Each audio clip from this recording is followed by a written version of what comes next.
We're California dreaming for the fourth round of 22 on the Outlaws Sim Series Gunman truck schedule. 97 laps on the docket around the 2-mile SoCal Superhighway, just 40 miles east of LA. We put NASCAR trucks to the task of the bad, fast, flat, D-shaped oval of the virtual Auto Club Speedway. Welcome to the virtual Fontana, California. Devin Zimmerman joins me on the call tonight, and Jacob Zala is on our social media coverage this evening. And wow, we're getting things done here in the Golden State with our 194-mile event. Today is another Super Wednesday for Pit Stop TV. On the other side of the nation, our second crew is handling the IORL Kentucky production, which went live about 10 minutes earlier than us, as they have the penultimate round of the IndyCar season, with Trey Shuttlesworth, Eric Brennan, João Paulo Costa, and Vincent Cortez holding down the fort in the virtual Bluegrass State. And well, back to the West Coast, Devin. A fun event with it being 97 laps. The fuel mileage game is ever more achievable. How do you see tonight's race playing out? Interesting course here at Auto Club Speedway in Fontana, California. 2 miles, pretty much wide open the whole time. It's going to be who can manage their tires and who can save the most fuel for who's going to win this race. And last season, you know, it came down to that in this series, and it pretty well could come down to that again. We look at the track map here. We have 2 miles, 3.22 kilometers, 14 degrees of banking in turns 1 and 2, 14 degrees of banking in 3 and 4 as well, 11 degrees on the front stretch, and 3 degrees down the back straightaway. The front stretch is not straight. It has the tri-oval. It's a D shape, like you said, Emerson. It is very fast, very fun, pretty much wide open. We're going to see some very close racing, a lot of side-by-side. There's multiple groove here, even though it is flat. So we will see some great racing tonight, Emerson. Absolutely, and couple that with the standings coming into today, and Greg Holt has extended his point lead at the top of the standings, but by only a few after that very dominant performance last week at the Homestead Miami Speedway, but not getting that checkered flag. He only has a 5-point lead over Joseph Causey, and behind him, Jeremiah Stutzman. They're in third at the bottom of the podium with his one win. He's coming into today's race with the win on his side, and the last time he came to this facility, he also won. Back in the first season of the Outlaws Sim Series and the Xfinity Series cars and the fixed setup, Jeremiah Stutzman, the strategist himself, with the momentum on his side, could be very dangerous in that third position. Seth Fitzpatrick, a stellar start to the season for him. Can he keep up his top 5 streak today here at the Auto Club Speedway? He's gone 3 for 3 for top 5 so far. Seth Fitzpatrick, another driver to watch out for. And Seth Berger, last season's champion, the winner at Rockingham a couple weeks ago. They're in 5th in points. A little bit of a drop, but we'll find a tie for the 6th position. Cody Vreeland, who was involved in a late race accident at the Homestead Miami Speedway last Wednesday night. Kevin Thompson there in 7th. Devin Smith, Daytona winner Jason Miz there in the 9th position, 48 points back of our point leader, and tied with 10th place Theron Elam Jr. But Devin, let's look at the second half. Yes, sir, and it is still very close here on the bubble. 3 races in, and we are still neck and neck for who's going to make the playoff. We have the 2 Joshes. Joshua Balliet there in 11th, Joshua Landfox in 12th, 55 points behind Greg Holt and 61 points behind Greg Holt, respectively. Tied there in 13th with Joshua Landfox is Tyler Markle. He is also 61 points back, 2 points ahead of the cutoff, where there is Mickey in the 69 truck. He is 14th, 2 points out of a playoff spot. Then we drop back 3 points behind him, and 5 points out of a playoff spot is Andrew Pratt. The McLuhan is there, 3 points behind him, and 8 points out of a playoff spot. In 16th, and then 17th is Matthew Setzer, 69. He's tied with 69 points back from Greg Holt and 8 points behind a playoff spot. Gilliard there in 18th. He is 71 points back behind our leader, Greg Holt, 10 points out of a playoff spot. And then Brad Bothwell is 11 points out of a playoff spot in 19th place, 72 points back from Greg Holt. And finally in 20th is Barnett. He is 75 points back from our leader, Greg Holt, and 14 points out of a playoff spot.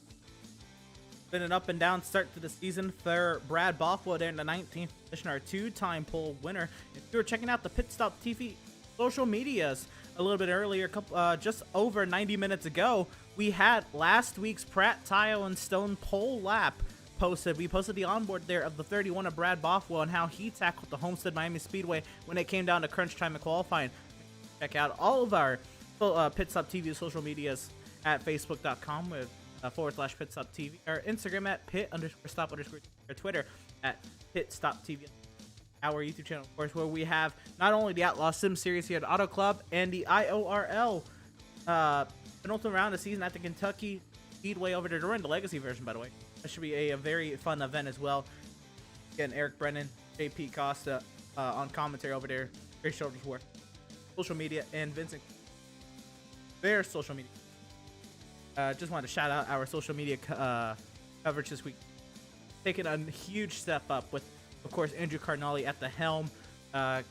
Chris Shuttleworth and I busy through this week, getting a lot of posts out. Andrew, Trey, and I been very busy with the social media pages. So it'd be very nice if you at least go and just take a look at them and see, what's there. Even if it's for other series, just go ahead and interact. And a lot of very fun stuff. We had Overtaken a week earlier this week. We have race recaps coming up, paint scheme of the week.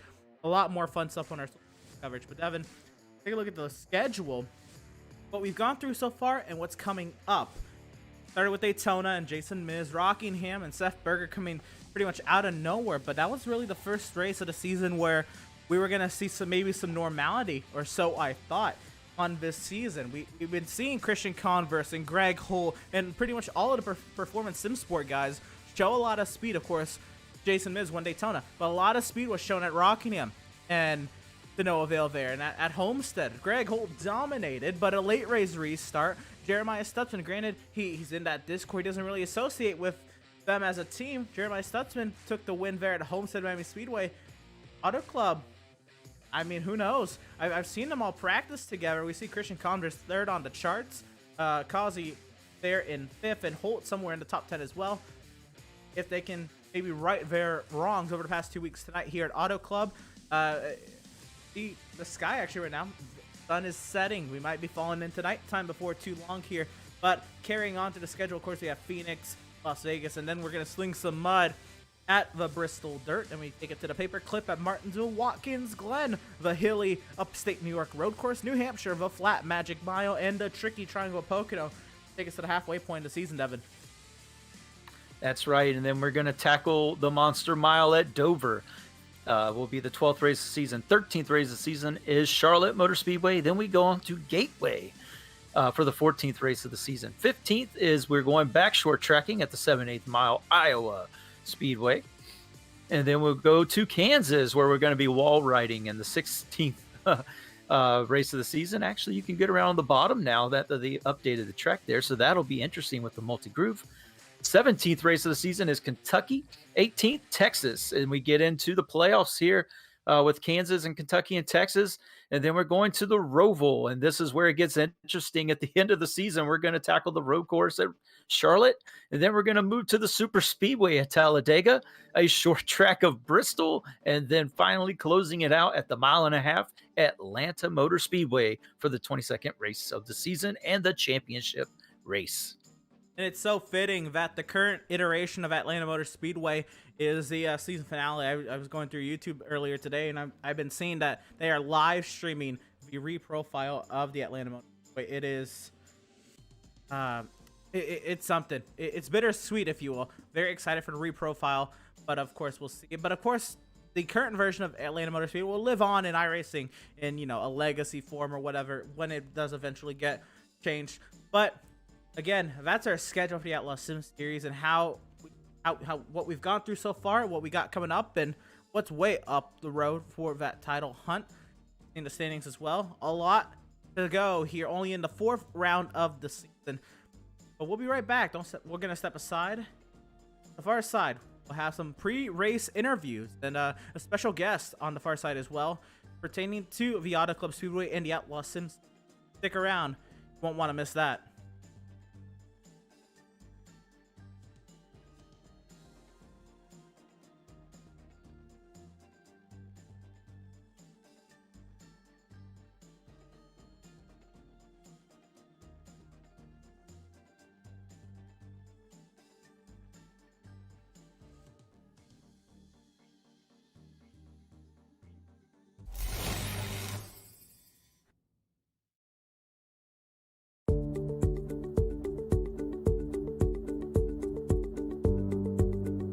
Sound art is a product that is a speaker and it's art. We combine it together and we call it sound art.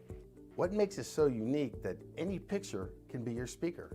Sound art gives you the high quality sound without the ugly speaker. This isn't a picture with a speaker, the picture is the speaker.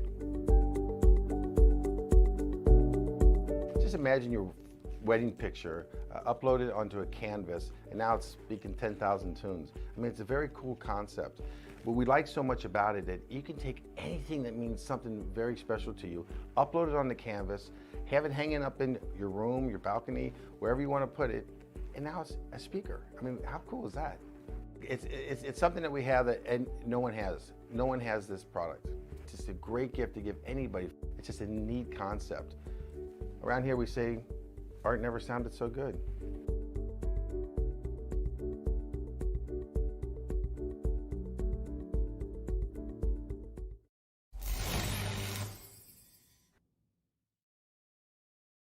Have you found yourself trying to hide your joy because you're unhappy with your teeth? Your smile is the first feature noticed in an interview, on a date, or in family photos. We want you to be able to shine bright as your best self, and our teeth whitening system is the perfect step toward restoring your confidence.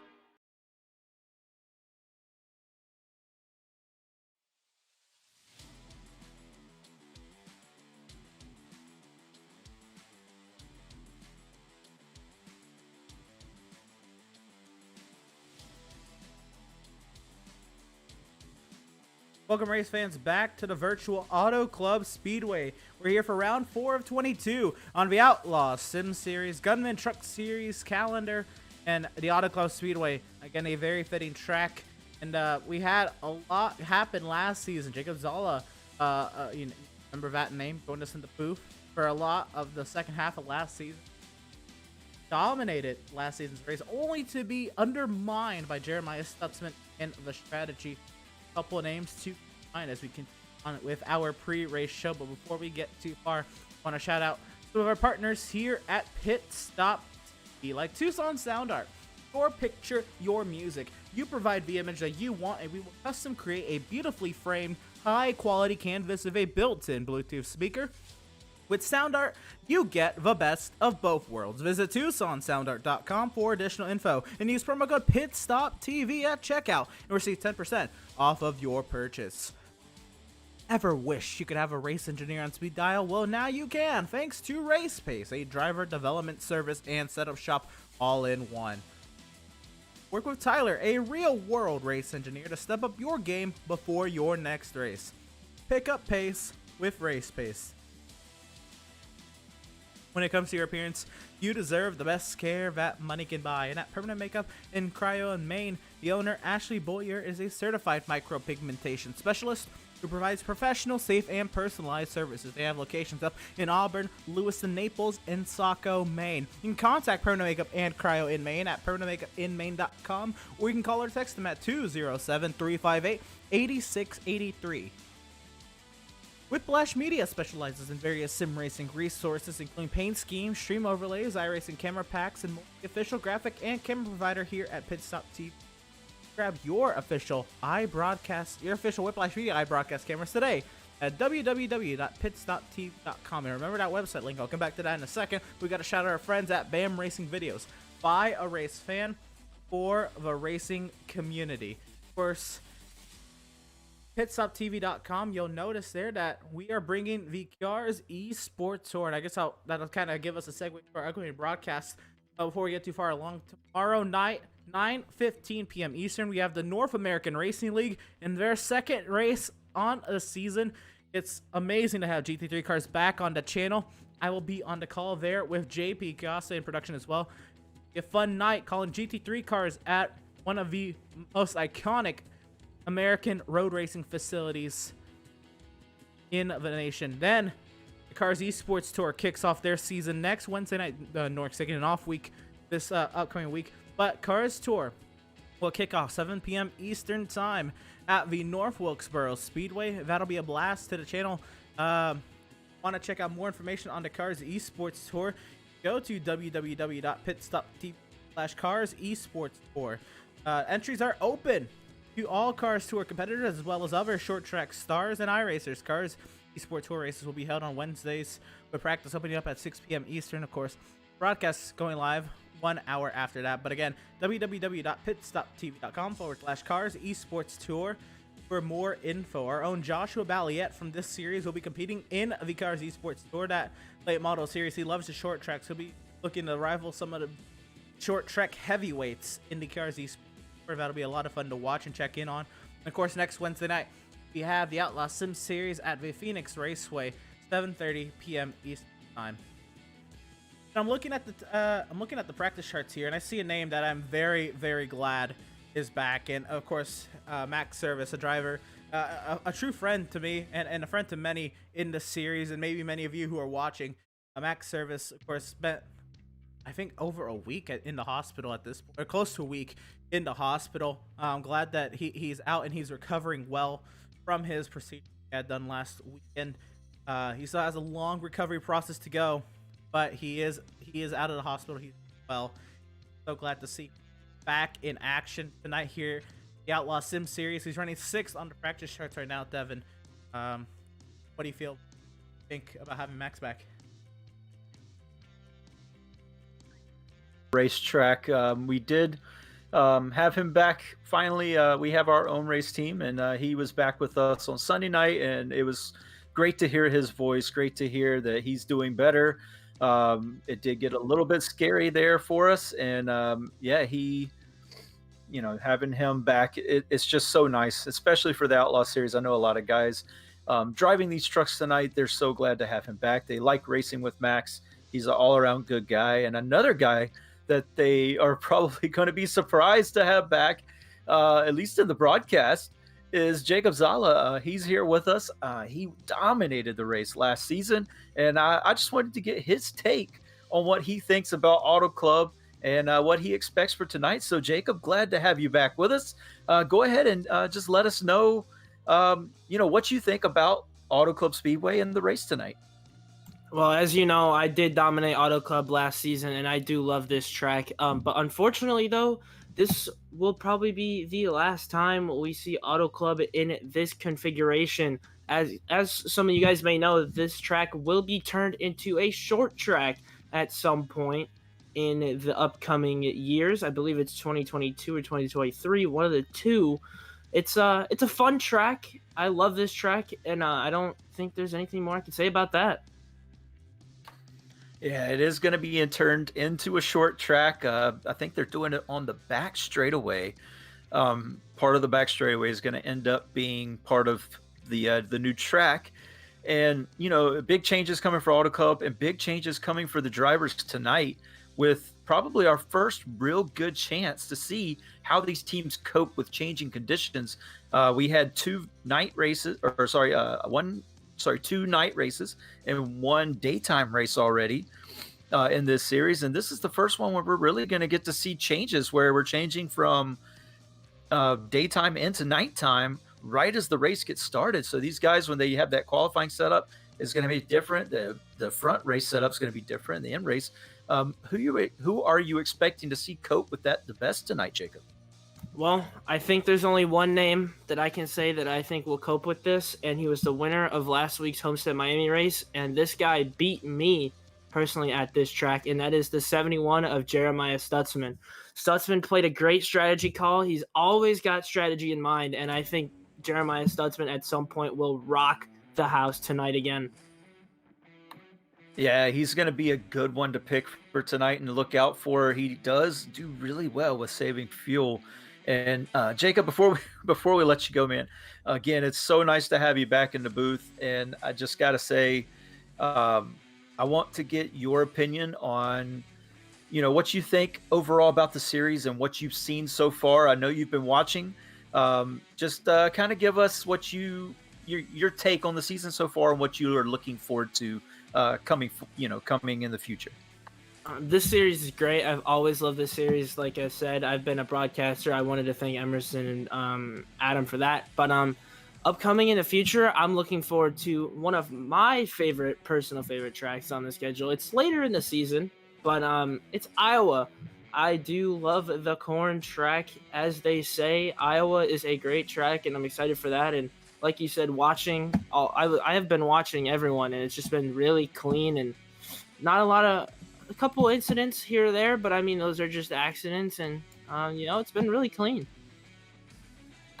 That it has, and it's been some very, very good racing all around the field from back to front. And again, it's so nice to have you back, Jacob, even if it's just for an interview. So nice to have you back, and you're taking care of us on socials tonight, so we appreciate that. But thank you again, and we'll let you get back to writing those posts and keeping all of our fans updated on the social media side of the house. Awesome, thank you. Yep, and that was Jacob Zala, everyone. It was so nice to have him back. So glad he was able to get up in the interview booth with us. And I'm going to pass it now to Emerson. Emerson, who are you watching out on the track tonight? Well, I want to bring up a driver, of course. He had a huge. He can back out on the track in Max Serp. I know Drake and I commend you out here for Outlaws Sim. Have to do fight to any Max brings it here to Auto Club. I'm here for fun. I'm gonna try and run the full season. Obviously, I've missed 2 races so far, but I should be good after this to go and run full time as I can. So I think I'm still eligible for playoffs if I get a win at some point. So we're gonna have to break that drought. But yeah, just for fun. Well, we'll get to that in a second about the drought. But with your recovery, and challenges have I mean race on Sunday night, I was at league race. What are the challenges of? It's a little painful to sit, but Sunday night was a lot more challenging. It got really painful about halfway into that race, but here it's not too bad. I've had a pretty easy time through practice, and it's just a matter of time and painkillers to the right time. Fair enough. Now you talk about the streak on at this point nearly an entire length, 36. I think we're at 36 next week. If you can't break that tonight, but I'm all over the place. It's a joke, I guess, when we joke to you about that. But I mean, to you, what is gonna have to happen for you to break through? Get really off your shoulder. 5 last season. Well, this season it's going to take figuring out how to make a setup because I'm still really, really new to this. And this setup, Adam gave me a baseline to work from, and I've made a lot of tweaks to it. And I think it's okay, but I don't think it's winning quality. But it's gonna take a lot of work with the setup and really, really learning things because I guess I've got put in charge of that at Burnt Rubber Racing because I seem to be the one who knows what I'm doing a little bit. But it just all has to come together to make it work, and I have to don't do my signature thing of driving straight off into a wall in like turn 1. But we'll see if we can get a win. I'm gonna try, but no guarantees. Fair enough. Now, but let's talk about the track tonight in these trucks. Of course, we ran here last season. IndyCar, a lot different, but all strategy kind of undermined pure speed last season. You were up there as well, contending for the lead laps last season. Oh, exactly. But I know you were up there battling with Jacob Sala. So his dominant performance was undermined by strategy. What did you learn from maybe last season? That race strategy you can attempt with it being especially a 97 lap race. Maybe pay attention to how long a fuel run is, because didn't do that last season. And if I recall, in a preseason race here in the trucks, that same thing happened where people stretched it on fuel, and well, instead of finishing first or second in that race, I ended up like 5th. But yeah, just paying attention and maybe doing a long run in practice, which I mean I haven't done, but we're just gonna hope for the best and just hope strategy doesn't come into play because I'm definitely not prepared for that. At the moment, 33 entries in this session going through your mind as you're getting ready to tackle a 2-mile, big, wide, fast racetrack with 32 other competitors? Just keep it clean, really. It's just a matter of keeping the truck in one piece and having something there at the end. I mean, you got a shot regardless, but I think it's going to be really tough to go and beat the Performance Sim Sport guys. Obviously, they know what they're doing a lot more than I do, but we're just gonna try and run solid in the hopefully top 10. But I don't know. We'll see. I don't really know how good the setup is, and I guess we're gonna find out probably 20 laps into this thing. Absolutely, Max. Well, we're here to shout out whoever you got to shout out. Thank you. Got to thank for getting you back to the track and getting you in a position to compete. First off, I gotta thank Burnt Rubber Racing for making this fast Chevy Swifterado, and then I gotta thank my grandparents for letting them use their Wi-Fi right now, as currently do not have a house to do this from, and I think that's it on the list. Right on, Max. We're going to leave you to it as practice is now. We'll let you get in your mindset to qualify and race. Best luck to you. Thank you. Right on, and we're going to take a quick break here. We're going to step aside real quick. Right back on the far side with coverage of our qualification trials here from the Auto Club Speed. Round number 4 of 22 on the Outlaws Sim Series schedule. Don't you go anywhere. We'll be right back.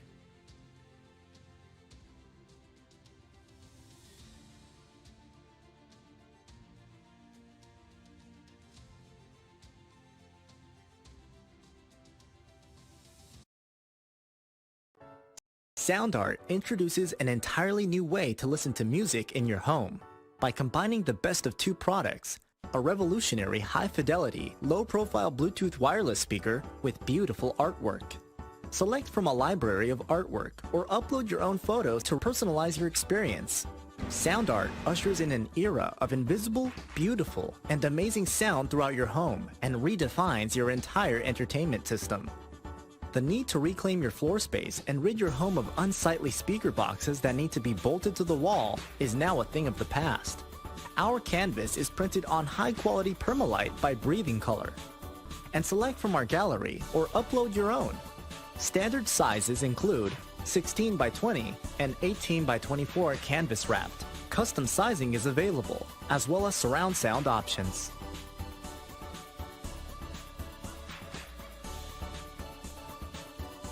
After months of quarantine, we're all interested in how we can become our best self. The team at Permanent Makeup and Cryo is here to help you get the flawless makeup look every day without the extra effort or time. When it comes to your appearance, you deserve the best care that money can buy.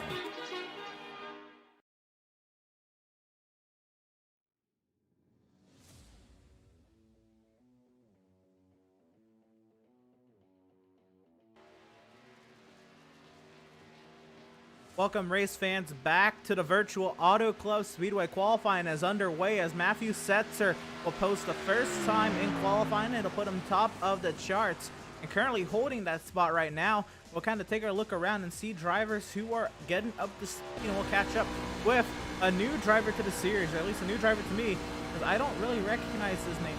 Joe Wooer in the 28. My apologies there, by the way, if I butchered the pronunciation, but Joe Wooer in this 28 car, making an Outlaws Sim Series debut, was very fast in practice, and he's gone top of the charts. Yeah, great lap from him there. Another one that we're going to have to look out for who hasn't come out here is our two-time in a row pole sitter of Brad Bothwell. Matthew Setzer puts it up top again, taking off about a second from his original time. We'll see if Joe Wooer will be, I'm sorry again, Joe, but we'll get the correct pronunciation as we go here. But let's see if he can put in another lap. It looks like he has. He's on his third lap now. But another Poole to the chop, Jeremy Poole. That's a name we haven't mentioned often when it comes to, and of course we were back to the top there, but Jeremy Poole up there, that's not a name that we see often at the top of the list in qualifying. Yeah, Brad Bothwell has now put it top of the charts. We saw Christian Converse have a lot of speed with him in practice as well, so be that along. I'll find as Christian Converse works his way through the far side of 3 and 4 now, and Christian Converse to the line, right up against that outside wall, trying to get it all he can out at number 19, Tundra, into the line. Converse will place that 19, 11th quick. Like he'll put all his eggs into the basket for the next lap. James Gilliard goes third quick as Balliet goes 10th. Evan Smith has slapped that 95 and 4th. And let's catch up with Cody Vreeland, driver who, again, in the top 5, top 10 a lot. I think got second at Rockingham a couple weeks ago. Cody Vreeland, of course, involved in that late race accident at Homestead that kind of turned that race upside down. Vreeland trying to get a little bit of redemption here at Auto Club. Yeah, let's see what he can do. A lot of these drivers, you see them running high on their first lap. That's to get as much speed as you can out of the truck. Again, Cody's in the wall there. We just saw that. Unfortunate for him. That's going to kill his qualifying run. But you see them running up to the wall in the first lap. That's to build up as much speed as they can because it is wide open all the way around this track, even if you are on the bottom for the most part. So they want to get as much speed in the truck as they can. Second lap, take it down to the bottom, get as low as you can. Maybe not too low to the apron, but pretty low. And we're going to see Converse do that now, getting it all the way down right to the white line, hug it all the way around turn 4. Hopefully it doesn't get loose on you getting off the turn. If you got the good setup, he does. He's going to drive it down onto the apron down the front stretch, which you can do here. And he goes to third. He stays in third, I think. Stay in third. Converse, I saw him lose a lot of speed coming off of turn number 4 there. So unfortunately, I think that might do it at his lap in the qualifying time there. How about it? Last week's winner at the Homestead Ram Speedway and last season's Auto Club winner, Jeremiah Stutzman, takes to the track. Yeah, looks like he's on a fast lap here, taken to the bottom. Gonna get some speed, gets all the way up to the wall. That's what you want to see. You don't want to kind of be in the middle of the track. You want to be all the way up to the wall, bring it back down. That's how you know you got the most speed out of the corner. P18 on his first lap there. Oh, big moment of loose right there in the center corner. He's going to abort that lap. Yeah, run it high. My suggestion would be to run it high in 3 and 4, pick up as much speed as you can. Go for it all. In lap 3, keep your foot in it. Hopefully it sticks. On board with now last season's champion and Rockingham race winner, Seth Berger, in his number 77 Chevrolet Swift Dorado, as the Legacy Swift boys will say. Seth Berger keeping his Chevy Silverado up along that outside wall on his first time to lap. We'll see what he does for lap number 2. He'll dive it down off that top side, carrying well over 180 miles per hour in a truck. Yeah, he is letting it all hang out. He's going to get down in turn 1. When you're getting off these turns, because they're so flat, the truck does want to spin on you. That back end wants to get loose. That means it wants to step out and go pretty much back into the wall. So that's what you got to prevent here. You want to keep it off the wall at all possible. We saw that with Cody Vreeland, unfortunately, him hitting the wall, and that's going to kill your lap if you do that. Now we're riding along with Jeremiah Stutzman again. Yeah, Stutzman working his way through 1 and 2, and I believe done with qualifying. He is newcomer to the series, Julio Villalobos. You might know that name if you're an avid Pit Stop TV fan. Julio Villalobos, he's no longer on the track, but he has slotted himself into the top 10 at number 45, most likely Toyota Tundra. For Julio Villalobos, he is an MSRA Truck Series competitor and a very impressive one at that. He's shown a lot of speed in the MSRA Truck Series. They're currently on their month-long vacation as they follow a real NASCAR Gander Outdoor Truck Series schedule. Decided to come over here and run a couple Outlaws Sim Series races in his number 45 Toyota truck. We'll continue to watch now. Last season's champion, Seth Berger, continue to rock that number 77 Lift Works Incorporated Chevrolet Silverado across the line, and Berger will stay in the 5th position. He did not improve there, and Elam is on his 3rd lap, and he's blown a motor. Yeah, I believe he hit the wall off too. It probably got loose on him, and he just took it into the wall. Big moment for Farron Elam. We're gonna get a replay here. See what happened to driver of the number 98. Big moment. There's the replay. Just loosen. Oh no, bam. Yeah, exactly what I thought. getting loose off of 2. Same thing can happen off of 4. These turns are very, very similar, very long, very wide, but very flat and get very loose when you're trying to run fast and low. So yeah, that back end steps out on him. He goes into the wall. That's going to kill his qualifying. Well, looks like everybody has put in a lap except 3 drivers: Eric Peck, Andrew Schroeder, and Daniel Park, and nobody else is taking to the track. And about 75 seconds to go. We have about another. Actually, there's nobody actually on the track right now that will be able to run a warm-up lap and lap depth. What does that mean? That means that our Pratt Tile and Stone Award, presented by Pratt Tile and Stone, will go again for the 3rd week in a row to Brad Bothwell and that 31 machine. He is definitely showing some speed, that he can do it when it comes to setting that fastest lap time and putting himself in a position to lead them to green. Again, that is the Pratt Tile and Stone Pole Award presented to Brad Bothwell. Pratt Tile and Stone, serving Vermont since 2005.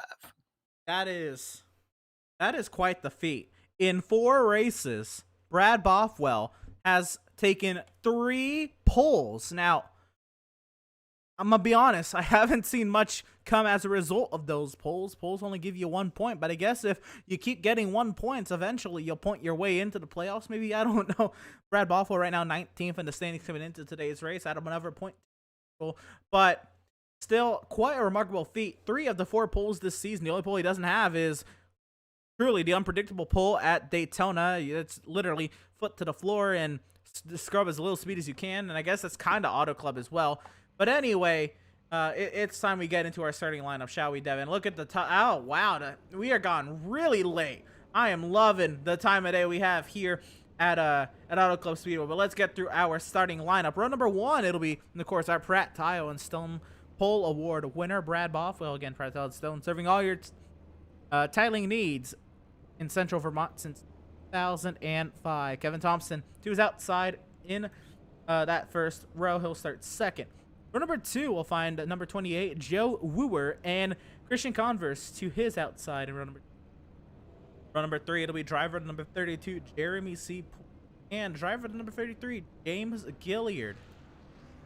Row number 4, it'll be Devin Smith in the 95, and to his outside, driver of the number 5, Matthew Setzer. And in row number 5, it'll be driver number 81, Max Service. Again, very, very happy for his return. And the 45 Toyota Tundra of Julio Villalobos. Yeah, and then that moves us to row number 6. We're going to have Joseph Causey in the 88 machine, and his outside, his teammate in the 3 machine, Greg Holt. Starting 13th is Kyle Lingerfeld in the 65 machine.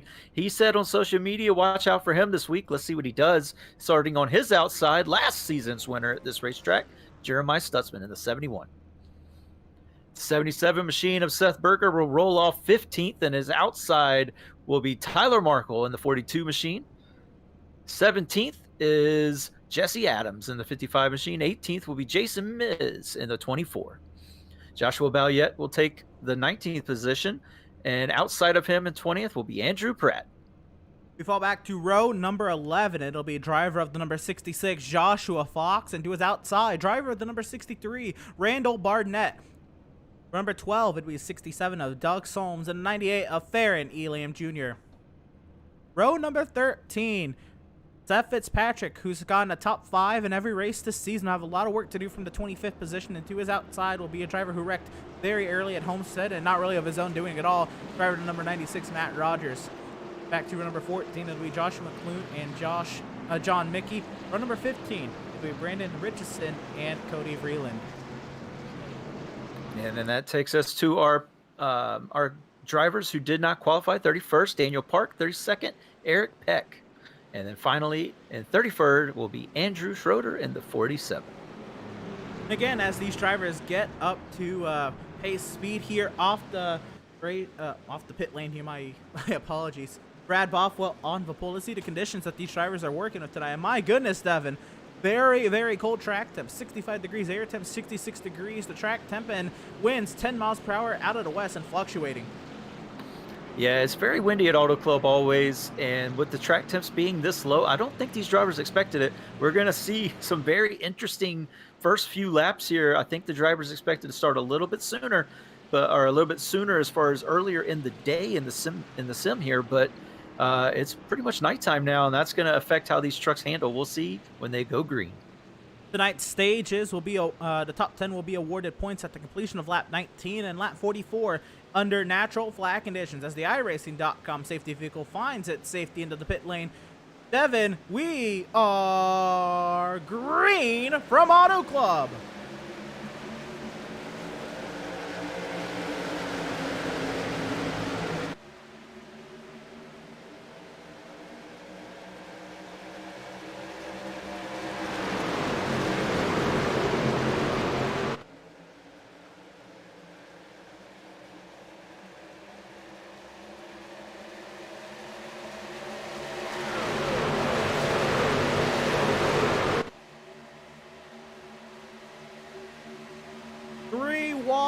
In the heart of the lead pack as we work our way through turns 3 and 4 here at the Auto Club Speedway. Brad Bothwell is clear out in front, and Julio Villalobos in the middle of the pack here. Here comes Max Service up the inside of Devin Smith. Max showing some early aggression.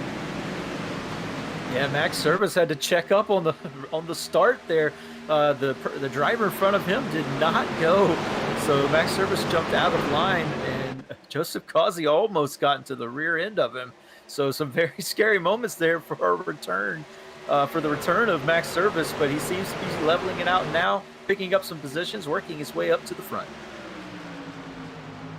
We continue on, and in the turn number 3, James Gilliard is inserting himself into the mix in a battle for the race lead. It's Christian Converse to the bottom side of Brad Bothwell, but he's not clear yet. Side by side to the line, truck in the wall, way back in the pack. It's a white truck. Believe that is John Mickey. Actually, I don't believe it is. I believe it's Cody Freeland.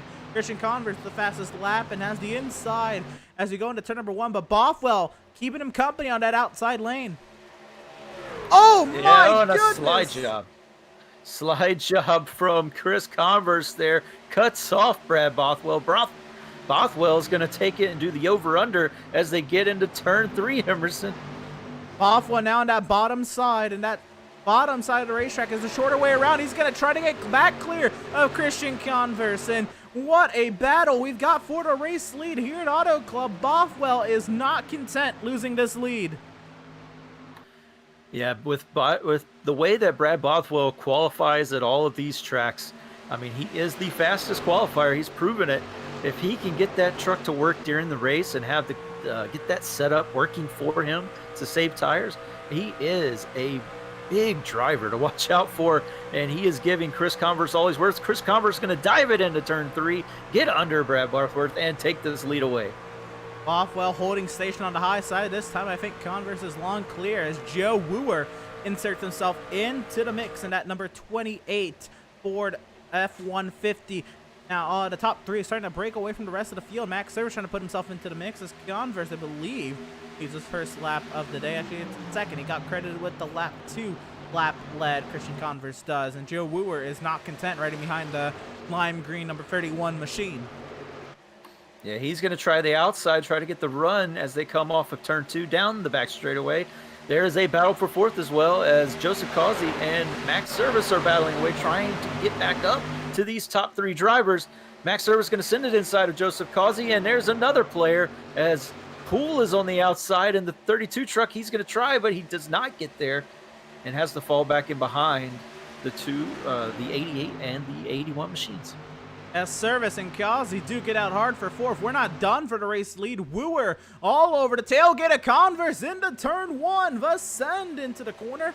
Almost makes contact with the 19's tailgate. And Wooer keeping Converse at bay on lap number 6 of 97 already. Yeah, he's using that high side very efficiently here, getting the runs down. He's going to be under Chris Converse as they get into turn 3. We have a battle for the lead. Is he going to clear him? He is clear. Joe Wooer to the lead here at Auto Club.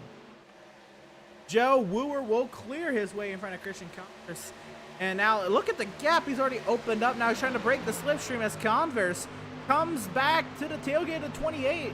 And is he going to send it down to 1? He's going to follow him into 1, maybe set himself up for turn number 3.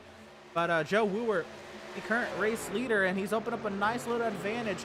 Work away back into the pack, as actually everybody's kind of singled it out except for Max Service and Causey. They've now singled out. Bothwell is not content sitting behind Converse.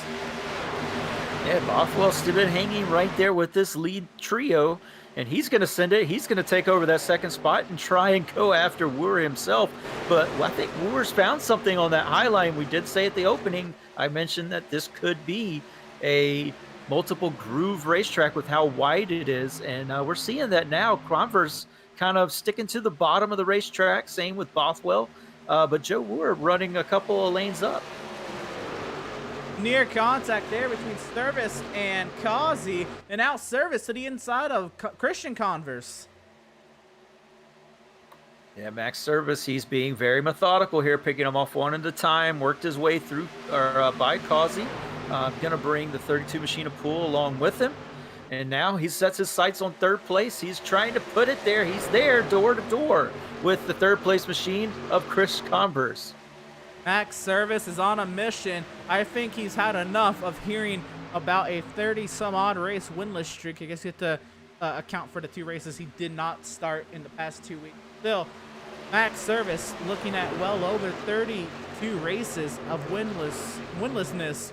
And I think he's tired of it. He cleared himself in the 3rd, very early in this Auto Club race still, but he set the sights on the top 2.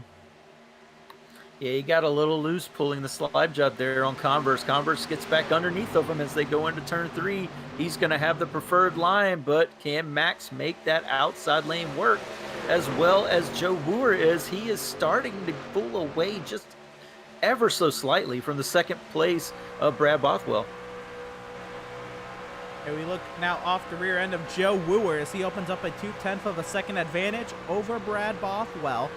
Working our way through turn 1 here at the Auto Club. And you see he's running up, well, I say that outside lane. He's that 2nd lane from the outside, while Wooer is trying to get the truck to rotate by using the seams to rotate in. Look at the seams, by the way.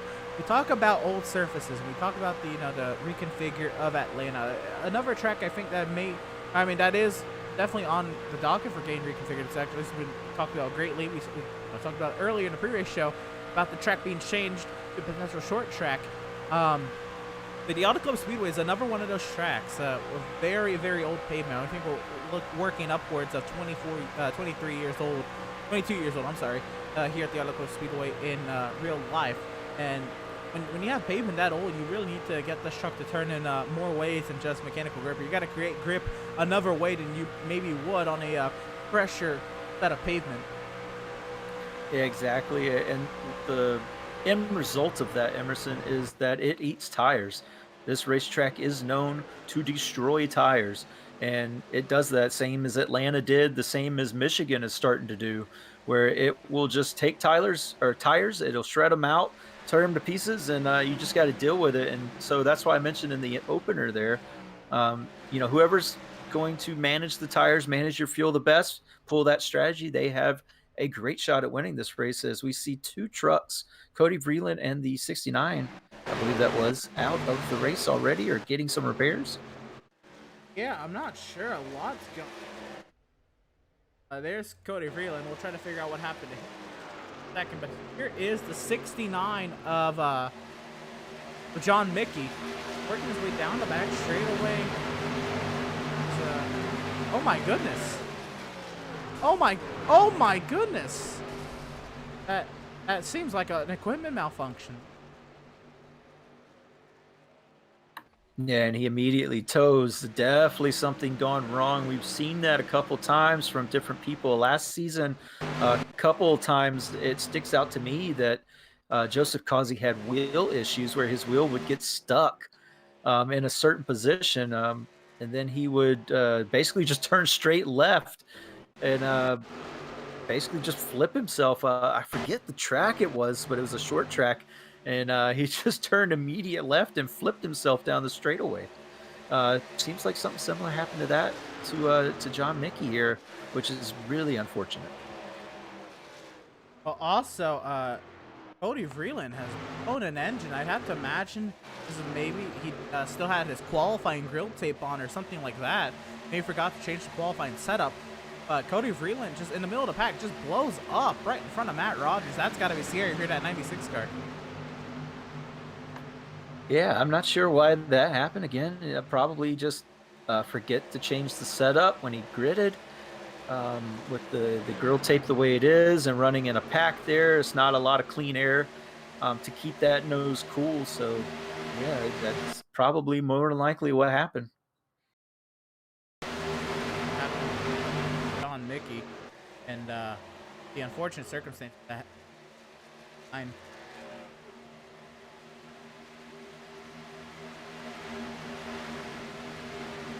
Like it was not this lap, but John Mickey still, that is wild. The ride that he had taken there, to the infield here at the Auto Club.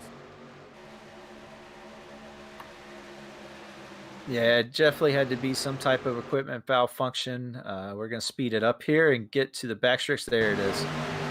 So he's coming down and yeah, just dead left. So something definitely broke on that rig of his, or it'd be the same in real life. Something breaks on the truck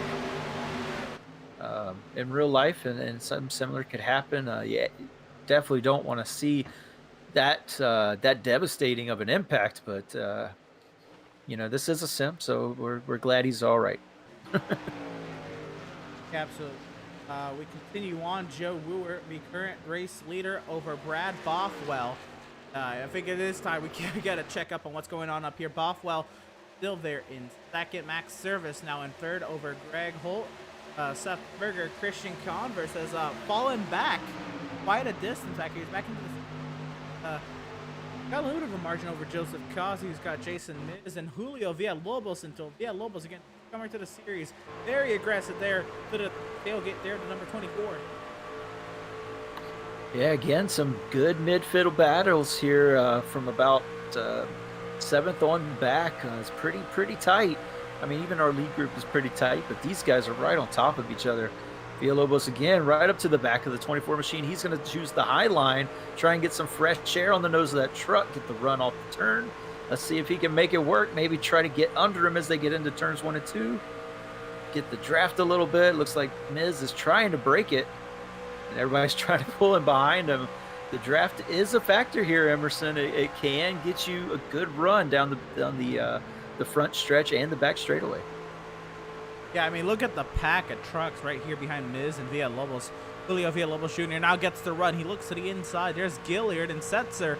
A couple of drivers who were fast in qualifying early, right back here just outside the top 10. Actually, Setzer in the top 10. Villalobos attempted to make that overtake, but could not get down there in a convincing manner enough. And this is going to allow Matthew Setzer into the mix. Right off, Setzer puts it in the wall. Yeah, that's one thing you got to watch out for, riding the high line. You got to keep it out of the wall. That was a pretty significant hit. He's going to lose a lot of positions, killing his momentum. I mean, it's all about momentum here. The trucks are pretty much wide open the whole time. Villalobos, though, he is there. He's underneath of Jason Miz, battling away for this 8th place spot. Jason Miz, though, gets the run off of turn 2. He's going to stay ahead for now. We look up here, and this is Max Service, who's been over. He's fallen back from 3rd down to the 5th position. Bothwell and Service found their way by, and Greg Holt has gone his way up to 2nd. My goodness, what has gone on here for Max Service? Just could be maybe pushing a little too hard at the beginning, starting to get a little bit more worn tires. And then we know that 3 truck has very good long run speed. We've seen that so far at Rockingham and at Homestead, and just things haven't gone his way at the end of races. Trying to change that today, but it might have some company, or may have some challenge here. That Joe Wooer truck, he's still a second and 2:10 or 1.3 seconds, excuse me, away, and holding steady right now. Yeah, absolutely. Joe Wooer has he's come to play today in that number 28 machine. He's still holding the station over Craig Holt. I mean, just a speck out the rear tailgate here. My apologies. We also missed the end of stage number 1 there. That battle there we saw Villalobos and Miz. That was very important for the top 10 positioning there. But our stage 1 results that were scored at the end of lap 19, Joe Wooer, of course, was leading at the time by large margin over Greg Holt. And you know what? I think Service is trying to at least get stage points there, and I think he lost out just barely, because third was Brad Bothwell, and fourth was Seth Berger, fifth Max Service, sixth Christian Converse, seventh was Joseph Kazi over Jason Miz, and eighth Julio Villalobos in ninth, and James Gilliard came home in 10th at the end of stage number 1. Yeah, we're starting to see those guys who maybe pushed a little hard to get those stage points falling back. One of those that comes to mind is Max Service. He's now back to 6th place. Jason Miz has also fallen out of the top 10. So Fair Neelam Jr. is now up into the 10th spot. A couple guys who have kept their trucks under him. Again, the 3 truck and this 77 truck of Seth Berger. He now makes the pass on Brad Bothwell. Bothwell not going to give up that easily. He will fight every inch of this track for every position. But he's going to fight him for that 3rd place. He's back underneath. We'll see what happens as they come into turn 1. Bothwell on the inside, Seth Berger on the outside. Last season's champion and this season's qualifier, Brad Bothwell and Seth Berger going at it for the 3rd position. Bothwell trying to make sure he can hang on to at least the top 5 and make something of his amazing qualifying runs he's had the past 3 weeks. And Seth Berger proving why he is a already series champion, powering his way forward early on in this race, but still not a decisive move made in this battle. Bothwell back to the inside over Berger. Yeah, and we saw this last week too, Emerson. The 31 machine, that green truck, was the nemesis of the 77 truck. Just kept him behind, or Brad Bothwell kept Seth Berger behind him most of the race, just battling like this. Seth Berger using a lot more tires than he wanted to at Homestead, and just could not get by the 31 machine. He's going to try it again down into turn 3. Can he clear him this time and stay ahead? Bothwell is definitely making that over-under move work. Let's see what Seth Berger does off of 4. He is there, but Bothwell to the outside. Seth Berger stayed lower that time, not to give that inside lane away, but it killed his momentum down the front stretch. This battle for 3rd is phenomenal right now. They head into turn 1 side by side. Still side drafting one another. 77 of Seth Berger to 31 of Brad Bothwell. Going hard at it here at the Auto Club Speedway. Berger clears back up the track, and Bothwell back down to the bottom side. And now Greg Holt, Joe Wooer, they work their way past some lap traffic, and Berger holds station now into turn 3. Yeah, Seth Berger looks like he's got that move done now. It took him a few laps, probably a couple laps longer than he wanted to. Burn up a little bit of tire usage there. Let's see if he could catch up to the 2nd and 1st place sitters at the moment. Oh, a lap truck here.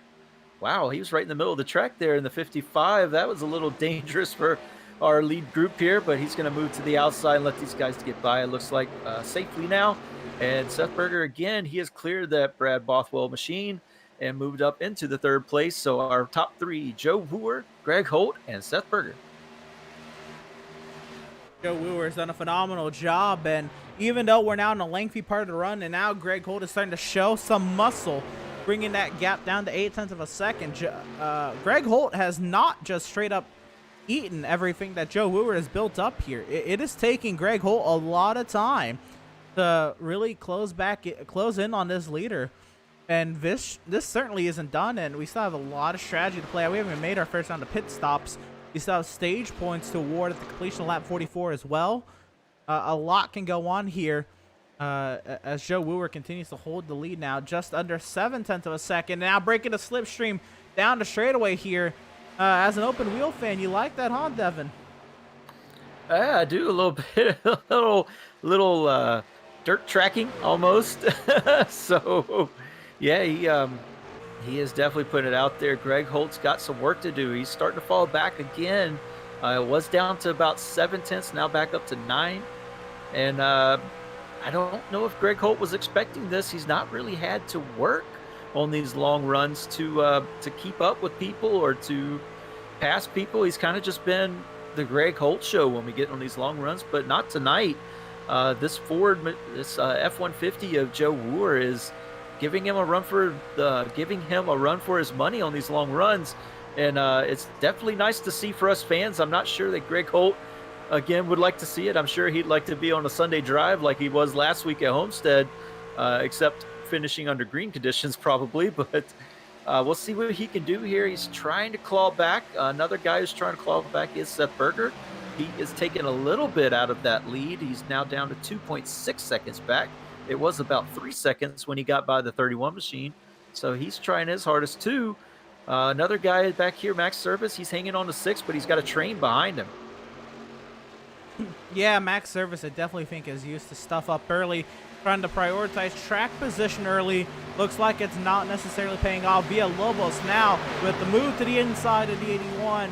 The Mexican versus the Canadian side by side through turn number 3, and Villalobos on the bottom side trying to make it work. Service keeping it up high. I like that. We got the Canadian up high and the Mexican down low. Yeah, and the 33 for Gilliard, the American, maybe looking to put it in the middle. I mean, that might be kind of interesting there, but as far as geography goes. But yeah, definitely some big battles here for these 6 spots. We should stay away from the puns. We're not really good at them. But definitely some good battles here. Service is going to hang on to that 6th spot, and Villalobos is going to get passed twice by Gilliard and Stutzman, both making it work and splitting Villalobos there. Yeah, Julio Villalobos, I was just about to say, I'm loving the Hispanic representation as a fellow Hispanic myself. Just absolutely dotted up there by James Gilliard and Jeremiah Stutzman. We continue on to Max Service, heads this battle still, trying to hold on to what he's got, but that is an ill-handling truck if I've ever seen one, and I think Service has to kind of hold it out for the long haul. I think with this race being 97 laps, making the one stop very easy, everybody kind of has to go for that one stop. I would have liked to see this race 100 laps to make the one stop difficult and make it a real difficult decision to see if people would go for a 2 stop where it's much faster, or a 1 stop where you're, eliminating a whole pit stop out of it. But making an easier race for a 1 stop, I think is going to prove to be interesting. It's going to put a lot of emphasis on perfecting your pit stop. Yeah, we've not really seen a one-stop race so far in this series. We've seen some multiple stop races. I think Homestead we could have got by with 2, but yeah, this is definitely interesting. I mean, you're going to have, if it stays green, you're going to have one chance to make it work here, and it's got to be perfect. No sliding through the box. Got to put it right on the money and get out as quickly as you can. Hopefully you don't have any damage. Definitely don't want to fix anything like that under green flag conditions.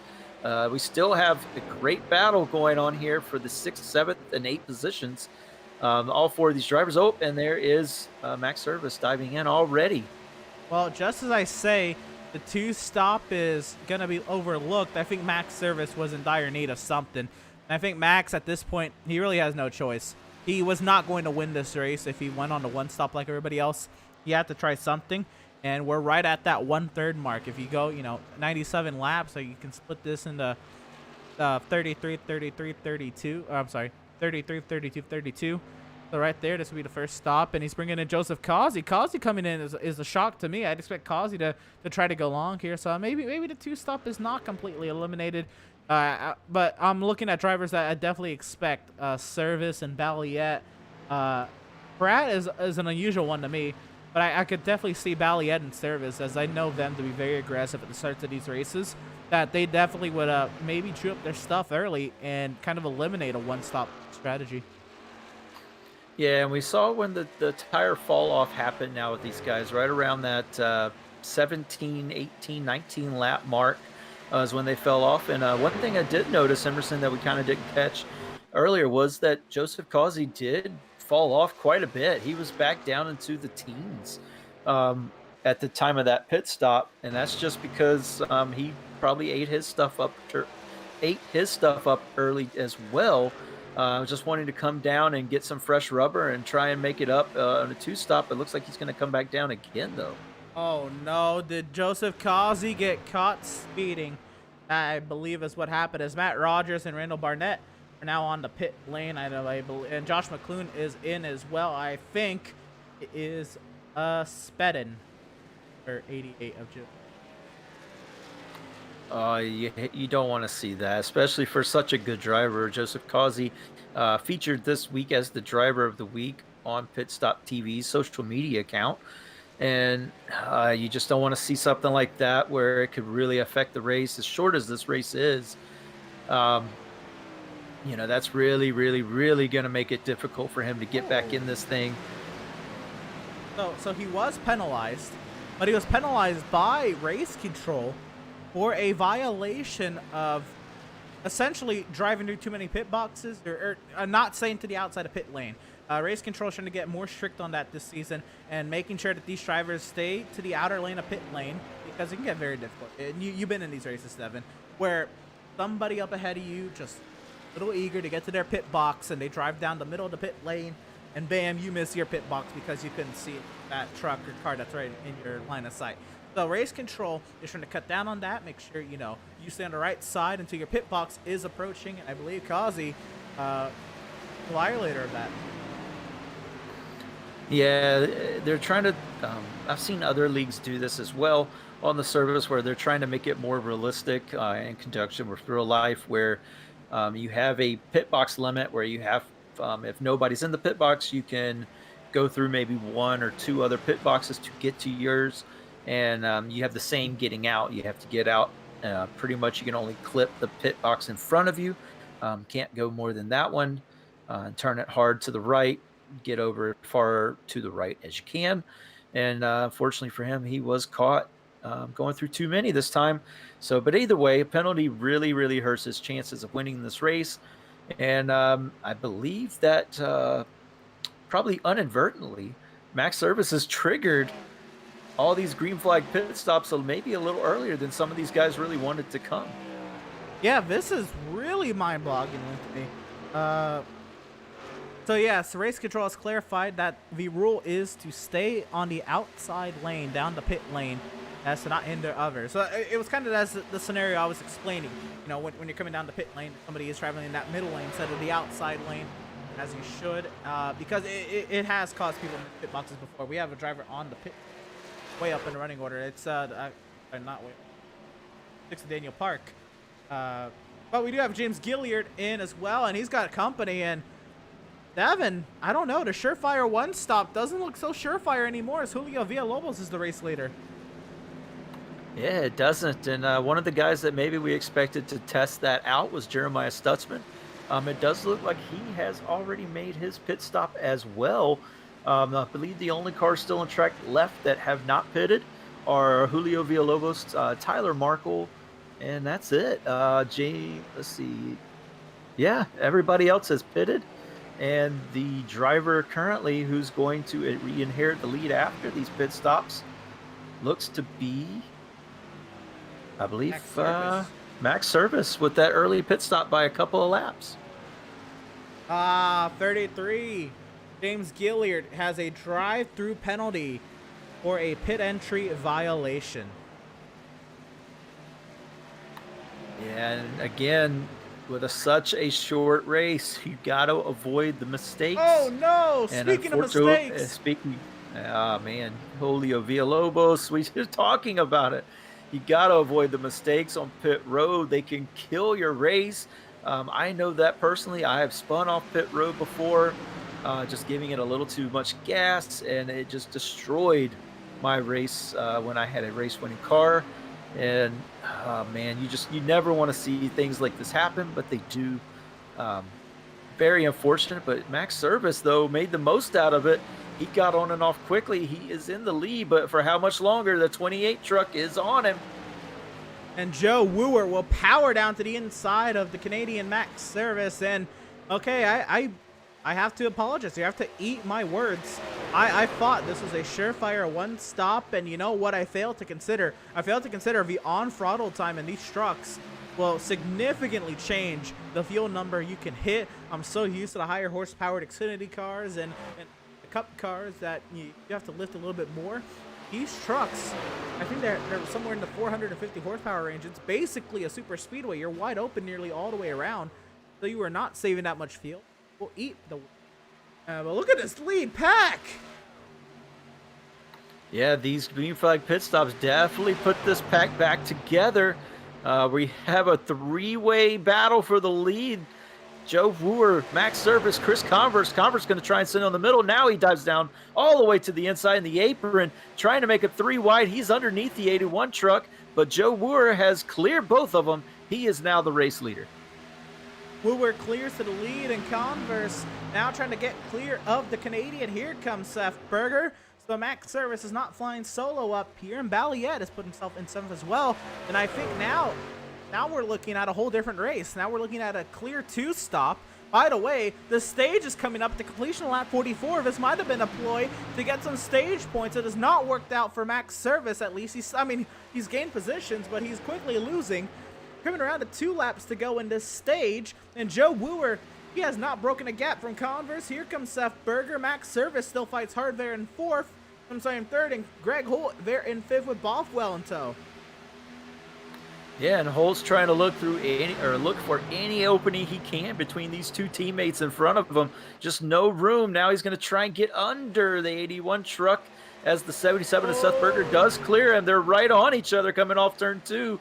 They keep it off of each other, but they are battling. Oh, it looks like Max Service got a good run off of the turn. He's going to keep ahead of the 3 truck for now as they go into turn 3.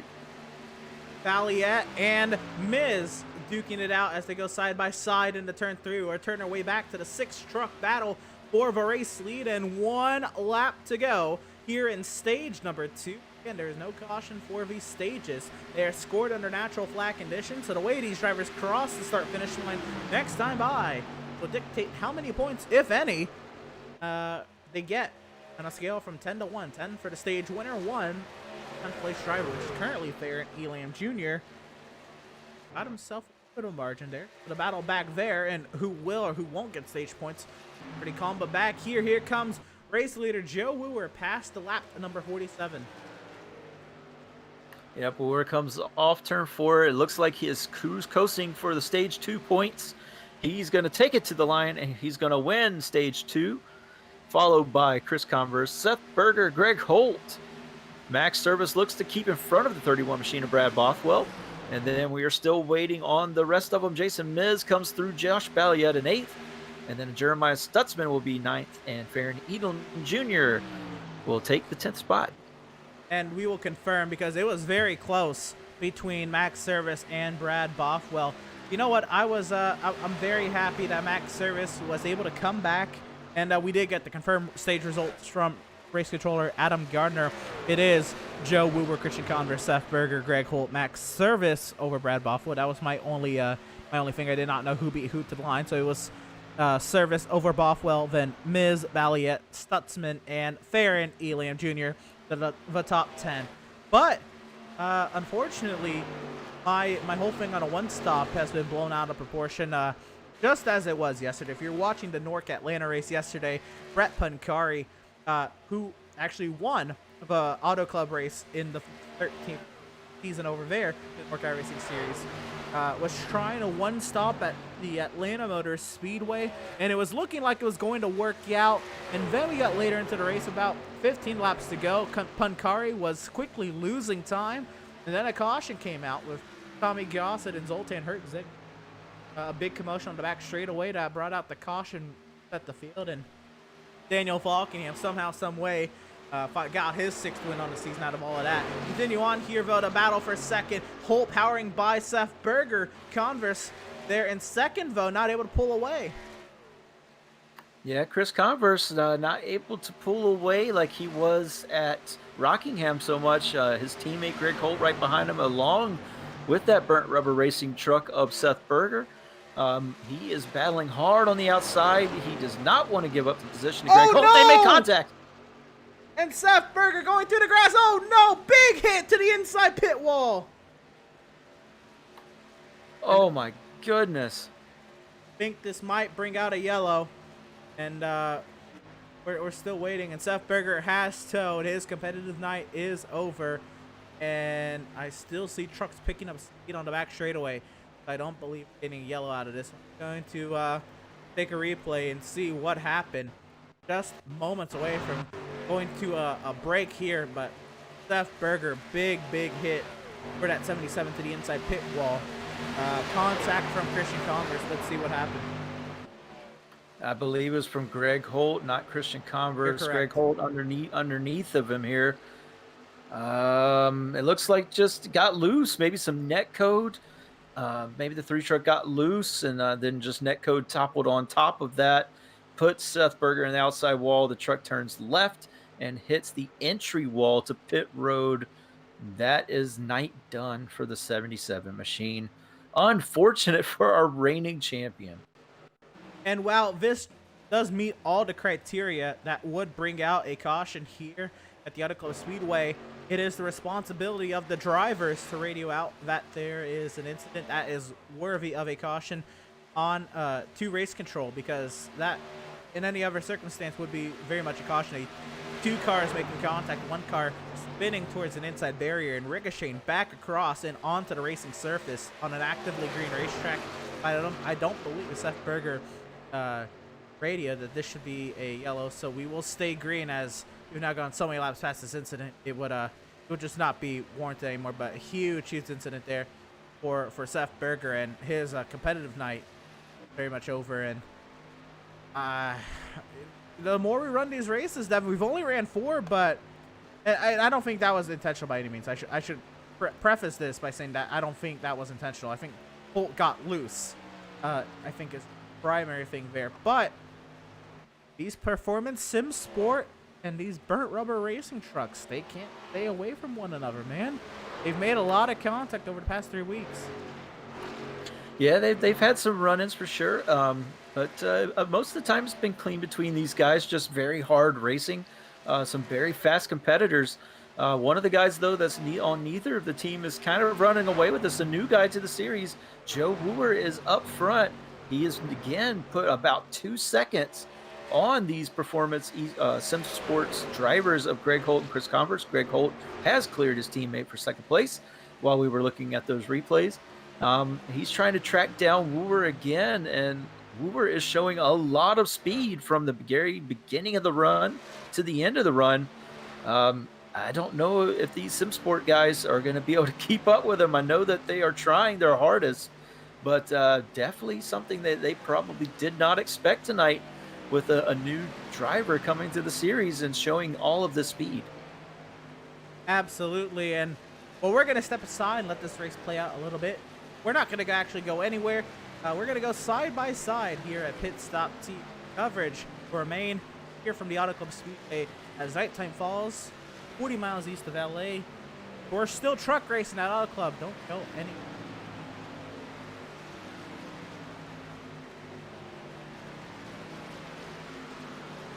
SoundArt introduces an entirely new way to listen to music in your home.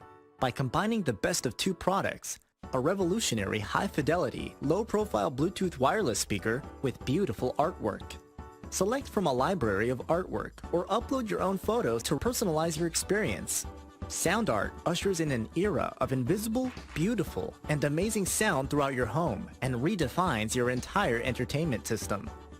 The need to reclaim your floor space and rid your home of unsightly speaker boxes that need to be bolted to the wall is now a thing of the past. Our canvas is printed on high-quality permalite by Breathing Color. And select from our gallery or upload your own. Standard sizes include 16 by 20 and 18 by 24 canvas wrapped. Custom sizing is available, as well as surround sound options.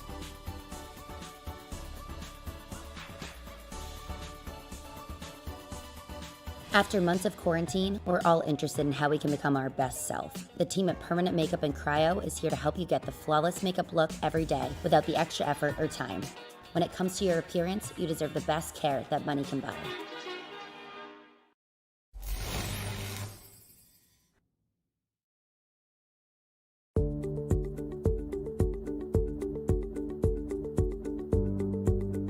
SoundArt is a product that is a speaker and it's art. We combine it together and we call it SoundArt. What makes it so unique that any picture can be your speaker? SoundArt gives you the high quality sound without the ugly speaker. This isn't a picture with a speaker, the picture is the speaker. Just imagine your wedding picture uploaded onto a canvas, and now it's speaking 10,000 tunes. I mean, it's a very cool concept. What we like so much about it that you can take anything that means something very special to you, upload it on the canvas, have it hanging up in your room, your balcony, wherever you want to put it, and now it's a speaker. I mean, how cool is that? It's something that we have that and no one has. No one has this product.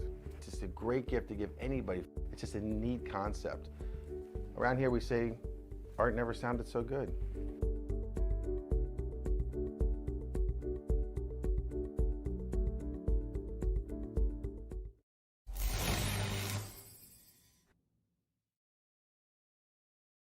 Have you found yourself trying to hide your joy because you're unhappy with your teeth? Your smile is the first feature noticed in an interview, on a date, or in family photos. We want you to be able to shine bright as your best self, and our teeth whitening system is the perfect step toward restoring your confidence.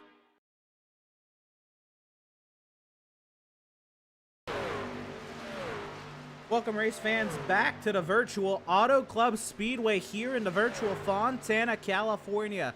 I'm Emerson Arn with Devin Zimmerman alongside Jacob Zala, rocking our social media coverage this evening. Again, I want to shout out our other Pit Stop TV crew doing their own things here on the channel, of course, on Pit Stop TV. We have two broadcasts going on at the same time. We have the IORL Kentucky 300-kilometer race out there in the Bluegrass State. They're in the legacy version of Kentucky as well. Very, very excited for that event. That is being headed over there by Trey Shuttlesworth, Eric Brennan on the lead commentary over there with JB Costa and Vincent Cortez rocking their social media coverage.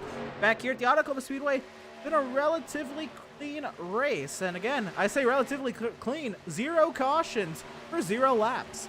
We have had 7 lead changes so far. And I think all of that, most of that came from the start of the race and from green flag pit stops, because other than that, only 10 laps have not been led by this 28 of Joe Wooer, who has showed up, and at this point he's led half of the race, showed up and dominated. Will it still come through for Joe Wooer? We'll have to see. We still have another round of pit stops to go before any of that can be decided, Devin, but what do you make of the race we're having tonight?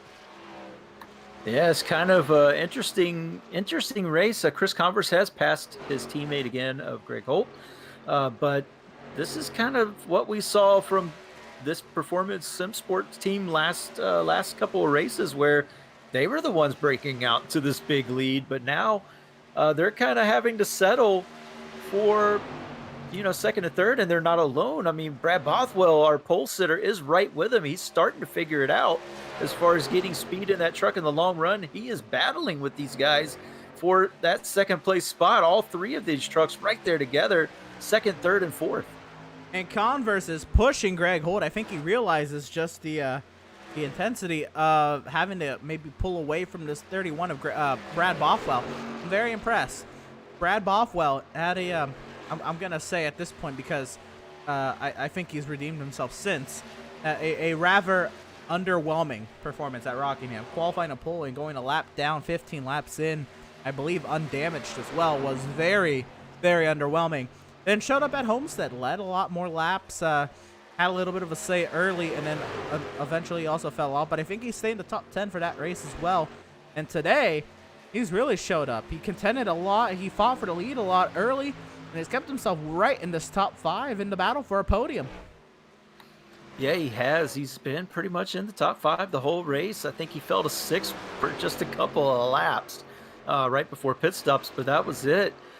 He has shown up, and he is battling hard. And like I said, I mean, he's not a guy who's going to give any space. And we see Andrew Schroeder now. He is in the pits. Is this scheduled pit stop, Emerson, or is this a little too early, you think?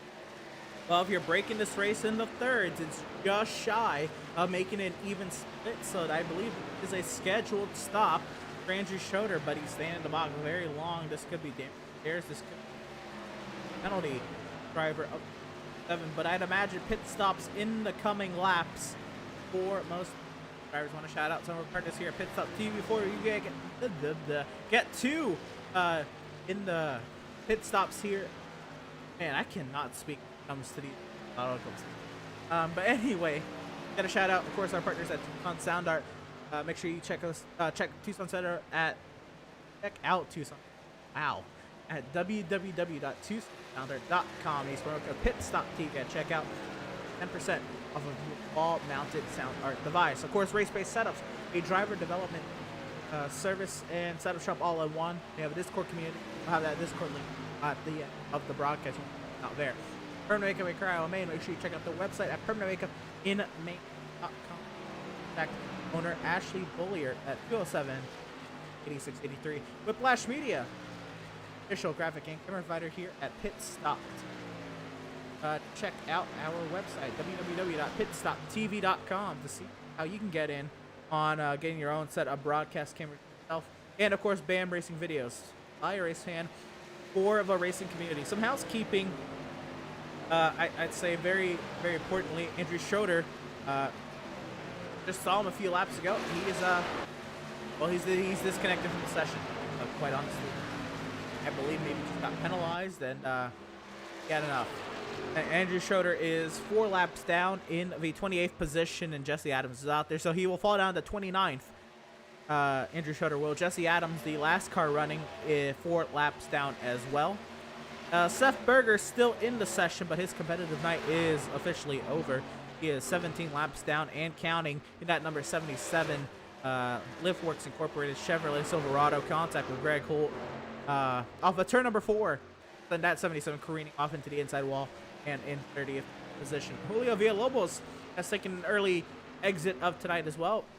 Was very competitive early, led some laps, and slid through the pit box. That was the last I heard of Julio. He is out of the session in 31st position, 23 laps down. John Mickey, 32nd. Did a huge impact to the inside wall. Understandably, his night effectively over, and Cody Vreeland, 33rd, his night also effectively over. As Greg Holt is in the pit lane, he brings a friend in Joshua Balliet. Fitting, I guess, that they're friends. Yeah, that they're coming down and getting this thing started. I'm interested to see when Mac Service is going to come down. He was the first of our stops last time. He's staying out a little bit longer. Maybe he's tried to hang on to those tires. We see the 63 slide through his pit box.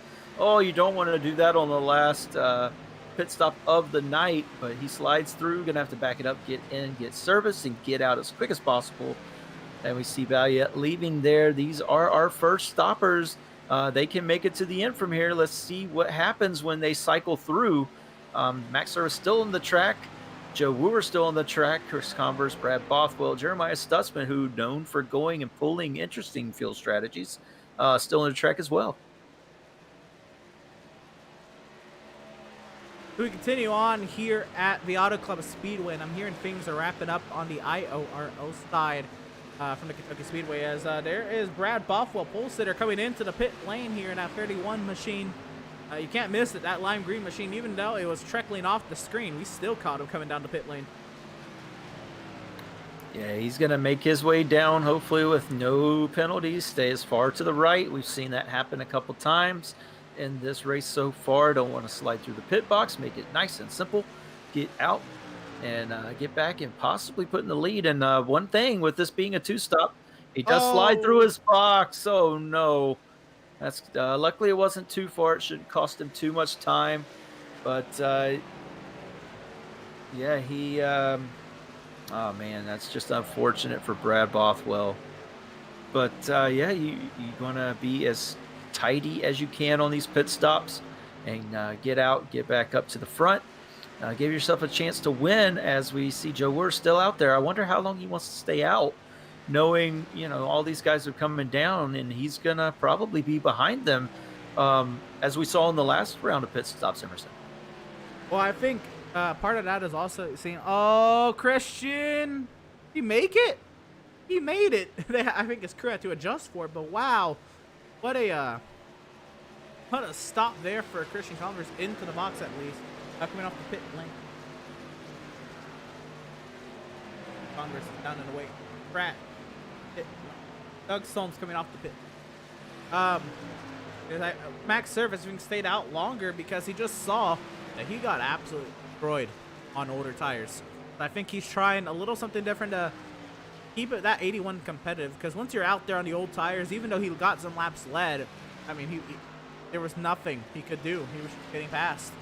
I think trying to counter that with later pits. Yeah, and what this is going to set up is a very interesting end to the race with Joe Wooer staying out long, Jeremiah Stutzman staying out long, Fair Neelam Jr. staying out long. Pretty much the top six, or sorry, the top 13 have stayed out pretty long. Greg Holt right now would be the inherent race leader after the end of pit stops, basically according to what we saw at the end there. But I mean, just how much longer do you want to stay out here? It's only 27 laps to go, Emerson. Yeah, you might start to run out of time if you're not careful. Well, another driver that has run out of time is Jeremy Seat, penalized for a pit entry violation. Jason Miz back down the pit lane as well.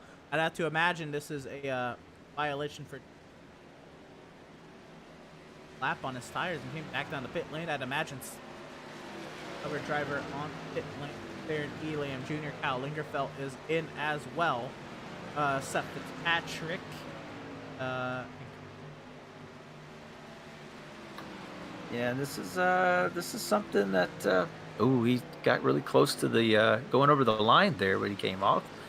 But we've definitely seen these penalties being handed out. For these, I mean, these definitely violations, but they're definitely starting to play an impact on this race, and you don't want that. You don't want that at all, as far as these drivers.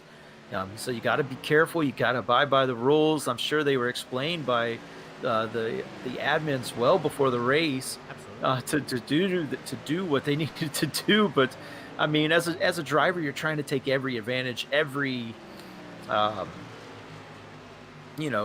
shortcut that you can to get the most out of it. And sometimes you get caught, and that seems to be what's happening tonight. These drivers trying to do what they can, trying to get as much as they can out of these pit stops, and just get caught. But it's unfortunate, but we move on, and we just saw Greg Holt go by our leader and unlap himself. Let's see if Wooer's going to come in this time. I believe he is. Yes, he is. Joe Wooer is in. He's bringing, I believe that is Devin Smith. But that's not Devin Smith. That is Matt Rogers in the 96 coming in as well. But, yeah, so Greg Holt looking like he have the early advantage on this run. And, my goodness, Matt Rogers way past his box. But Wooer will have the fresher tires. And Devin Smith takes over the race lead. It's nice to see this 95 back out in front. It's been a minute, but Devin Smith, a playoff driver from last season, trying to see if he can duplicate at least the playoff run this season at number 95. Yeah, trying to get some laps led, get those playoff bonus points in the standings, get yourself closer to that playoff picture. And just great to see him back up front. We're going to take a look back now at Joe Wooer, and you saw there Greg Holt for a second, how far he is ahead now. Joe Wooer still getting up to speed. I believe Greg Holt's going to be getting into turn 3 by the time that Wooer gets up to speed. So a lot of work to do for the 28 machine. Did he leave himself enough time? It's going to be interesting as we get into the later stages of this race. Hear this out. It's a very old surface, but at that 8-lap pressure tires for Joe Wooer. He's got a big advantage. They have enough time, as you said, to make that happen. Still out on the racetrack is Tyler Markle and Brandon Richardson, the top 3 drivers who have yet to make their second round of pit stops. Continue on working lap 74 to the 3/4 mark of this race. Still watching if Markle and Richardson work their way around the Auto Club Speedway on old tires and light fuel cells. Yeah, and the light fuel cell is going to start to make the truck a little bit faster and help it out a little bit. But the old tires are going to just deteriorate. And we see that number of Greg Holt back to Devin Smith there. About 24 seconds, now 23.7 is just ticking away. So these guys really trying to play that long strategy. We'll see if it works. Maybe a late race caution after a couple of laps, and they're still out front. Maybe that can work to their advantage. But the way this race is going, I just don't see that happening. Auto Club kind of known for these long green flag runs without caution flags to interrupt them. And there he is, Devin Smith coming down now, this time by. That will give the lead to Tyler Markle, who's going to stay out on the racetrack. So Tyler Markle, our current race leader, and Greg Holt, our theoretical race leader, who's got a lapped James Gilliard until again Gilliard was penalized, and I'd imagine a couple others will that round of pit stops. Is Greg Holt is at the apex of 1. Joe Wooer, I think, has cut that deficit big time here. We're seeing just getting down and away, already out to top 10. We'll see it rally back for a top 10 here, but Joe Wooer, who just found his way to straightaway, and Greg Holt just entering turn 3. Yeah, he's eaten into that lead already. Maybe he did know what he was. He had played that strategy perfect and made sure he was on the newest tires at the end of the race, give himself all the advantage. He's still got some ground to make up. He is about, I'd say, a good 5 seconds back. But with those new tires, it should be easy to make up that time in the 20 laps that remain in this race. Tyler Markle has made his way to the pit lane. That gives the lead to Brandon Richardson. Will now make his way to the pit lane. Nearly cutting some grass on pit entry. My goodness. Yeah, I wonder how close on fuel he was. That was pretty much to the top end of these trucks' limit, possibly when since they're running wide open. So I don't know how close he was on fuel. He's going to make it down, though, and he's just going to have to make a gentle stop, a little slow getting in, trying to be careful with that pit box rule, and makes it in. He's going to get his service get out. That will give the lead back to Greg Holt. He is 3 seconds in front of his teammate Chris Converse, but more importantly, only 5 seconds ahead of Joe Wooer back there in 4th. Yeah, and as the advantage will now start to regulate a little bit as everybody has cycled through, and there's going to be a lot less variability amongst the front runners as everybody has cycled through on their pit stops. Joe Wooer was just 5.7 seconds when I started talking. He's already down to 5.1 seconds. That is massive. Yeah, he's chomping away at this thing now. I mean, that truck has been dialed in all night. He definitely wanted to give himself the advantage, I think, went a little bit longer than his competitors, give him the edge as they get to the end of the race. I believe he did leave himself enough time, but he does have a couple of cars, including our race leader's teammate, right behind him in second place there, and Chris Converse. I wonder how hard, I mean, we know Bothwell is a tough pass, but I wonder how hard Chris Converse is going to make it on him to get by, make him use up a little bit of his stuff probably so he can't catch his teammate Greg Holt, I think. Look up ahead. Look at that battle for second between Bothwell and Converse. Bothwell wants his fair shot at a podium as well. He's given everything he's got to Christian Converse, and Converse can only do so much. But we've seen Converse go to bat for Greg Holt already this season. Will he be able to in another way to help him achieve a victory for Performance Sim Sport this season? They only have the one from Daytona. Trying to see if they can at least get another to their name. Bothwell up high, Converse down low. Yeah, it looks like Bothwell was a little unsure if he wanted to give that top lane and give the bottom up. I think Bothwell's a little bit better, but here it comes. The 28 machine of Joe Wooer is there. Ooh, Bothwell's going to jump down in front of him, try and get back to the inside of the 19 truck. Big battle for second now. Joe Wooer is there, but he's kind of trapped at the moment. I think there's only one way for him to go, and that is forward if he can. Try as he might. Bothwell holds on to second, and now Wooer powers by Converse, and here comes Wooer to the inside of Bothwell. And that kind of worked out in the perfect way for Joe Wooer. Bothwell kind of cleared the way. Joe Wooer goes right on by. Those new tires, or the newer tires, working to perfection. He is only 2.5 seconds back of Greg Holt now, and there is no one between him except a couple of lap cars, which should be getting out of the way pretty easily for him. So this is down now. The hunt is on. The hunt is on, and the gap officially 2.5 seconds at the time I started talking there. It's down to 2.3 from the moment I had to pull up that graphic. 2.3 seconds the gap with 15 laps to go, but you got to think now the tires, they've aged a little bit. They're now 9 laps old on Wooer's truck. They're still 17 laps old on Holt's truck, but the advantage he has will start to decrease over the course of the rest of this race. Does Wooer have enough time? It's down to 2 seconds already. The huge advantage he had over the field has decreased. That is true. Greg Holt trying to hang on. He's got about, was it that 15, 16 laps, 14 laps, 14 laps remaining. And he's just got to hold on. It's now under 2 seconds. Back to Joe Wooer, who is tracking him down. And Joe Wooer, I mean, he was the best truck on the long runs. So as this run goes longer and longer towards the end of the race, I think that truck's only going to get stronger and stronger.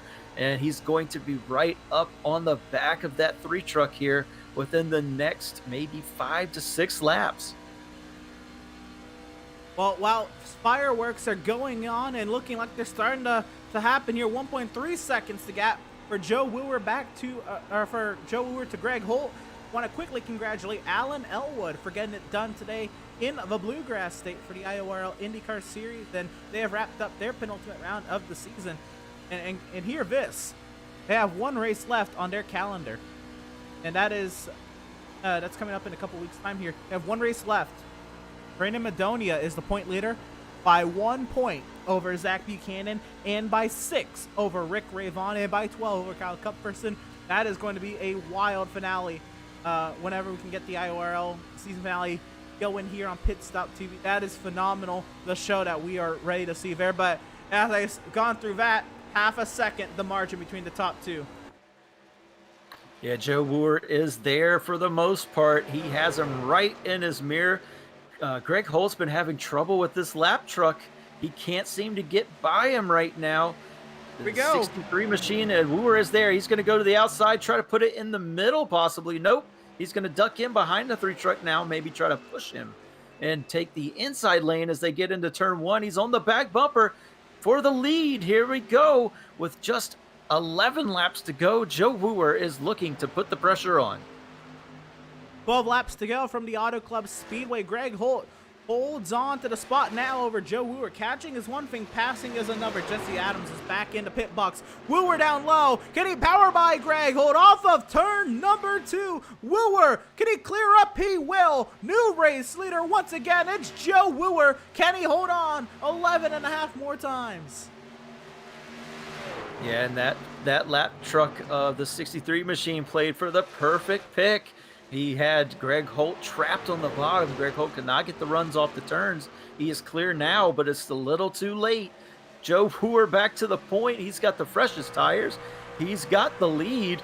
I don't know if there's anyone can stop him, but don't look now. We have a surprise person in 3rd place. Jeremiah Stutzman's come out of nowhere. Last week's winner. He's up to 3rd.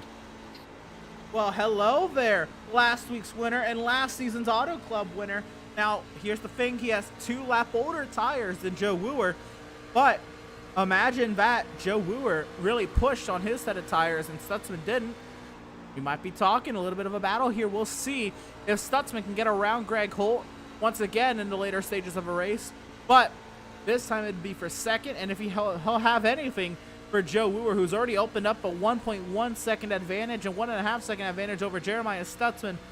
Stutzman tries his mind. He's got to get by Holt if he wants any chance at Wooer. He does. He's there. He's putting it on the bottom as they get into turns 1 and 2, right behind the 3 truck of Greg Holt. He's going to be on the quarter panel as they come off the turn, but Greg Holt's going to have the advantage on the high line as they go down the back straightaway into turn 3. But Jeremiah Stutzman's there. He's door to door into 3. He was able to make it stick. He's going to be there on the inside. He's going for 2nd place. And Stutzman will clear his way into the 2nd position, and the gap between himself and Wooer has stagnated between 1.5 seconds over the course of the lap, and Stutzman passed the truck. Stutzman might have a chance here. It's going to be a while. Greg Holt's trying to fight back on Jeremiah Stutzman, and now you got to look behind Greg Holt. Brad Bothwell is on 2 lap pressure tires.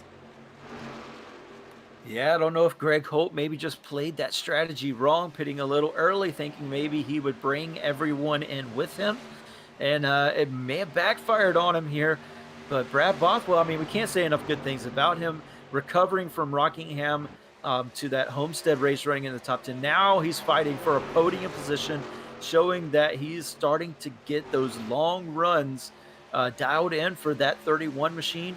and, complimenting his amazing single lap speed in qualifying. He's going to go for the podium, and Jeremiah Stutzman's going to try and go for this win. The gap still to the leader, 1.5 seconds. 1.6 seconds the gap now for Joe Wooer out in front of Jeremiah Stutzman. 7.5 laps to go. And Joe Wooer, his first Outlaws Sim Series start, turning some heads right away. Now he's got, 7 laps and some change before it's official, but even if something were to happen to him, what a phenomenal performance by him today. Absolutely dominating, has played the strategy, right? 67 laps led. A phenomenal job from Joe Wooer, and my goodness, how many 55 trucks are out there? I've seen that 55 be passed a billion times tonight. Jesse Adams, tries him out. He's out there and fighting, but that is... I've seen that 55 way too many times tonight. Yeah, maybe just, it looks like he's kind of beat the wall down on the right-hand side of the truck, just not having the speed. Maybe did it early. The whole back end of the truck on the right side's messed up. He's going to get out of the way of Jeremiah Stutzman. Stutzman's still trying to track down, but it does look like Joe Wooer has put the pedal down. It's 1.7 seconds back to Jeremiah Stutzman with only 5 laps to go. 6 laps to go. When we come around, it'll be 5 to go. Stutzman is losing any shot, I guess, he had at Joe Wooer. That quickly goes down the drain, but the battle for the podium rages on. Here comes Bothwell on Holt. Does Bothwell have what it takes to find a way around this number 3 truck? Bothwell now looks on at our current point leader, Greg Holt. That bottom side of the racetrack, but can't hold it all the way down there. Bothwell, 2-lap fresher tires, able to turn the truck a little bit more in the dirty air, in the slipstream. But 5 laps to go now. Is there anything Bothwell can do for Greg Holt for 3rd? Yeah, math is hard for me right now with all the excitement on the track. I keep forgetting to count the lap that we're on, and it is 5 laps to go. Bothwell trying to run the high line here, maybe get the run off of turn 2, see if he can put it under the truck, but it looks like Greg Holt got loose off of turn 2. He got tight. He had to lift to keep it out of the barrier side by side down the back straightaway. Here comes Bothwell. Bothwell to the inside. He is on the apron trying to keep it off. Slides up a little bit in the turn. They're side by side coming off of turn 4 to the line. It does look like Bothwell is going to make it stick, but Greg Holt's not going to say that easily. He maintains the 3rd position for that time with the run off the high line, even as he got tight. He did get tight off of turn 2 and had to lift a little bit, killing his momentum. Bothwell still side by side into turn 1 and 2. They're really close, Emerson. Bothwell, try as he might, he wants a podium to complement his 3 poles in 4 races. Brad Bothwell all over the tailgate, all over the inside of Greg Holt, but to no avail yet. He's got 2 and... he's coming around to 3 laps to go here at the Auto Club Speedway. Right up to the tailgate, trying not to put it in the barrier, but get onto the throttle as soon as he can. He's now losing a little bit of touch to Greg Holt here. Is Bothwell suffering in that dirty air? He may be just trying some different things to set up the pass. Greg Holt's not going to make it easy for him. He wants to battle him the whole way. He wants that podium position. Doesn't want to lose any more points than he has to, and I don't blame him. But, Bothwell's not one to give up easily. He's going to do everything he can, and that's what he's doing, trying different lines, different runs, anything he can to get that to that 3rd place. He's right on the back of Greg Holt. Oh, they're going to make contact. They're trying to maybe. Bothwell, try as he might, trying to get to the inside. Now 2 laps to go from the Auto Club Speedway, and Holt to the apron of the racetrack to block the momentum, block the run, back up high to block Bothwell. Back into turn number 1, Bothwell's got to try something to get around this 3 truck. I don't know what it's got to be, though. I'm not sure either, and if you're wondering, Joe Wooer has opened up a 2.2 second lead on Jeremiah Stutzman. Here's the Brad Bothwell, though, for 3rd place. Dives it to the inside. He's not there. He's going to try and maybe run a little bit higher line, getting in dive it off. He's on the apron, it looks like, as they go through turns 3 and 4. Makes it stick, though. Stays right on the back of Greg Holt. He's there still, but he's not able to get by the 3 machine.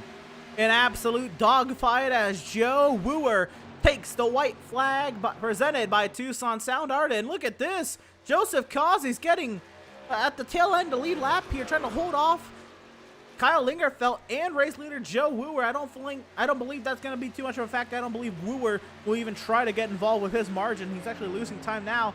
Jeremiah Stutzman, Bothwell tries, he might sends it down to the inside of Greg Holt into turn 3. Holt sent it on in there, and Bothwell can't get there because out of turn number 4, first time race winner, Joe Wooer. Wooer takes the win in a magnificent race from him, dominating this race from pretty much about 10 laps in until the end. Jeremiah Stutzman's going to bring it home second. Greg Holt was able to hold on to a magnificent battle with Brad Bothwell for third. Bothwell will have to settle for that 4th place position. Chris Converse will come home in 5th. And how about it? Our Canadian Max Service, and we have a few Canadians, I should say, but Max Service making his return. Had surgery just a week and a half ago. He comes back out onto the racetrack, and he'll bring it home in the 6th. Valiette was in the top 10 for most of that run there at the end, but lost out in the top 10 very late in the going. But Joe Wooer, the race winner here at Auto Club, I believe his first Outlaws Sim Series start. And he is, well, if this is his first Outlaws Sim Series start, 1 for 1 for the 28. It is amazing to think that if this is his first start, he gets his first win. 100% start win rate for him at the moment, and he's gonna burn it down here on the front stretch and entertain these virtual fans at the Virtual Auto Club Speedway. Such a great moment for a new driver in this series, Emerson. Yeah, and Joe Wooer, I think he spent a little bit of time there either soaking it in or maybe just trying to figure out how to get this thing to do a burnout. Either way, Joe Wooer, reason to celebrate on the front straightaway here in SoCal. And tonight's race winner, Joe Wooer, he heads his way down the pit exit here. I don't know if he's going to flip a UE. Oh, no, not the cone. Man. Joe Wooer will bring it to a complete stop. And that being said, we're going to step aside real quick. On the far side, we going through our post-race coverage here at the Auto Club Speedway. Don't you go anywhere. Post-race coverage of the Outlaws Sim Series 4th round on the season on the far side.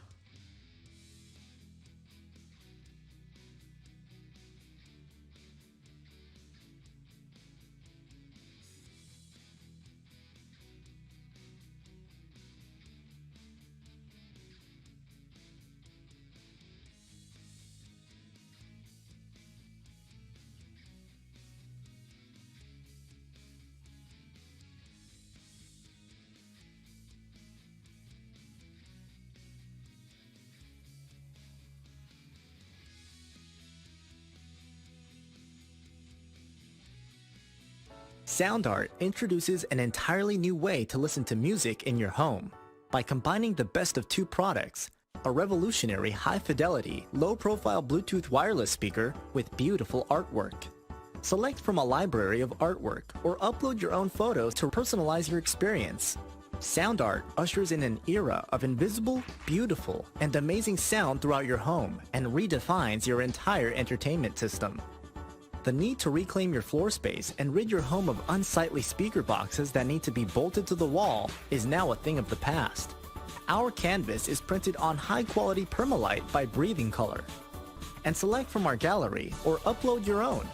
Standard sizes include 16 by 20 and 18 by 24 canvas wrapped. Custom sizing is available, as well as surround sound options.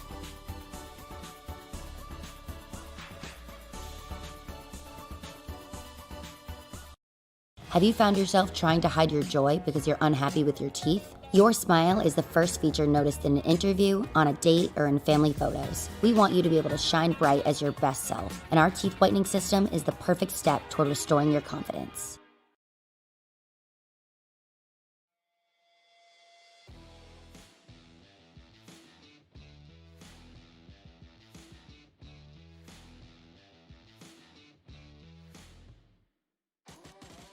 Welcome race fans now into post-race coverage here of the Outlaws Sim Series from the Auto Club Speedway. And what a job, what a race it was today, but what a job from today's race winner, I believe making his first ever Outlaws Sim Series start, driver of the number 28, Joe Wooer. Joe, first of all, what do you make of that? Well, it was just a real awesome setup, and I don't know what else to say. It ran real good all night.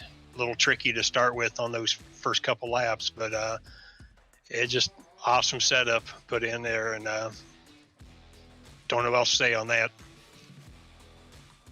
This is granted. I guess I have to clarify a couple things. First, is this your first Outlaw Sim Series start? Second, is Wooer the correct pronunciation? I've ran some exhibition races, but yeah, this is the first actual point race, and it's actually We Were. Well, I'll put some respect on that. Joe Wooer, all right? Our race winner here tonight at the Auto Club Speedway. But Joe, 75 laps led.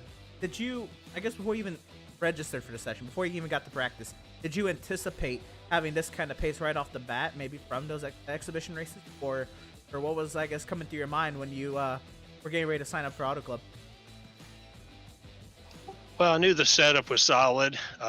Just didn't know how it was going to run against everybody else. And like I said, once we got going, it just took off, and I could drive it high, I could drive it low. I mean, it seemed to drive real good, but I anticipated it running good, but didn't figure it'd be quite that good. It certainly was. The strategy today, Joe, you were one of the drivers who were able to pit later to max service early on in that first stint. You powered right on by, and then you kind of drove away after that first round of pit stop. The second run, there was a significant advantage to you, 8 laps fresher tires than you had over Greg Holt.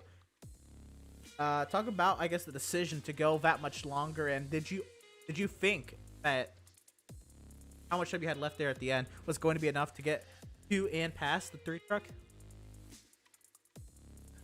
Well, I ran it. I was going to go down to about the 25 to go was my strategy anyways for the end there, because after 25 is kind of where it really starts to fade. But I think Greg got a little bit of damage there as well. So, I didn't know that. But, yeah, like I said, it just a lot of horsepower there. Absolutely, Joe. Again, first Outlaw Sim Series start, 75 of 97 laps led and a caution-free race. I guess I have to ask, what do you make of the series? Yeah, I'm hoping to make a lot more. Work schedule kind of throws everything off, and Central Time I don't get home till usually 6 o'clock or after, and well, that's when the practice opens up. It's kind of rushing to get in here, by 7 my time to make the race, but I'm hoping to maybe come home sick a couple days. Hope the boss ain't listening. Absolutely, because it would be stellar to have you out on the track more, especially if you're going to bring this kind of heat everywhere you go. And as a fellow person in the Central Time Zone, I appreciate some recognition there as well.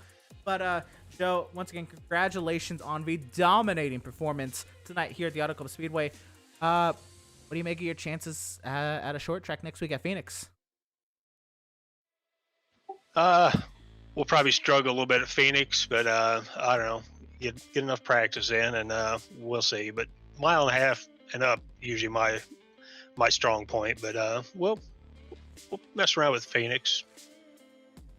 Absolutely, Joe. Once again, congratulations. We'll give you the floor now to shout out whoever you got to shout out. Thank you, whoever you got to thank for the dominant performance and victory here tonight at Auto Club. Yeah, I don't know if there really is anybody. Thanks to AccuForce and if I can even pronounce it right, the Husenvelt pedals. They made a world of difference. Absolutely. Equipment will do wonders in the world of sim racing. Once again, Joe, congratulations on the victory. A very dominant performance at that. Best luck to you on your next Outlaw Sim Series venture. Yeah, thanks a lot. Looking forward to seeing you guys. Absolutely. And that is race winner and driver of the number 28, Joe Weaver. Now we got the little respect on his name, especially with the 75 laps led today. Very dominant performance today from Joe Weaver. Devin, you'll be standing by for a second place in last season's Auto Club winner and last week's winner, Jeremiah Stutzman.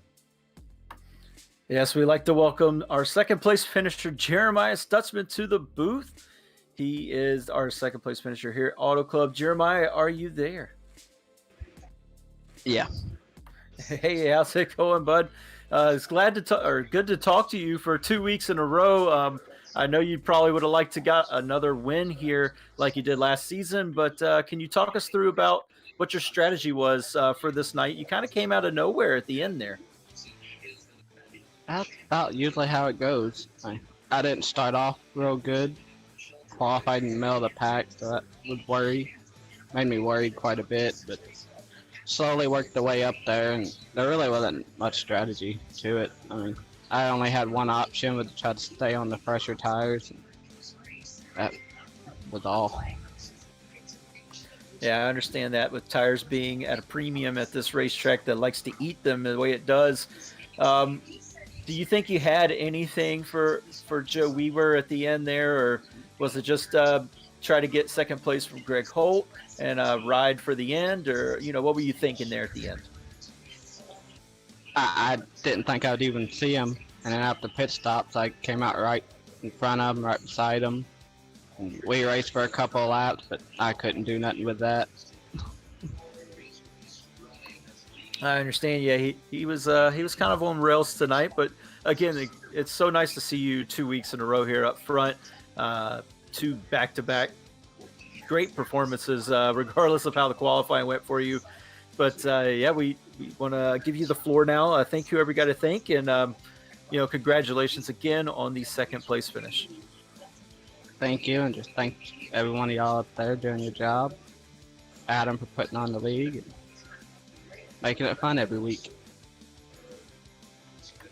Well, we appreciate it, Jeremiah. Congratulations again on the second place finish.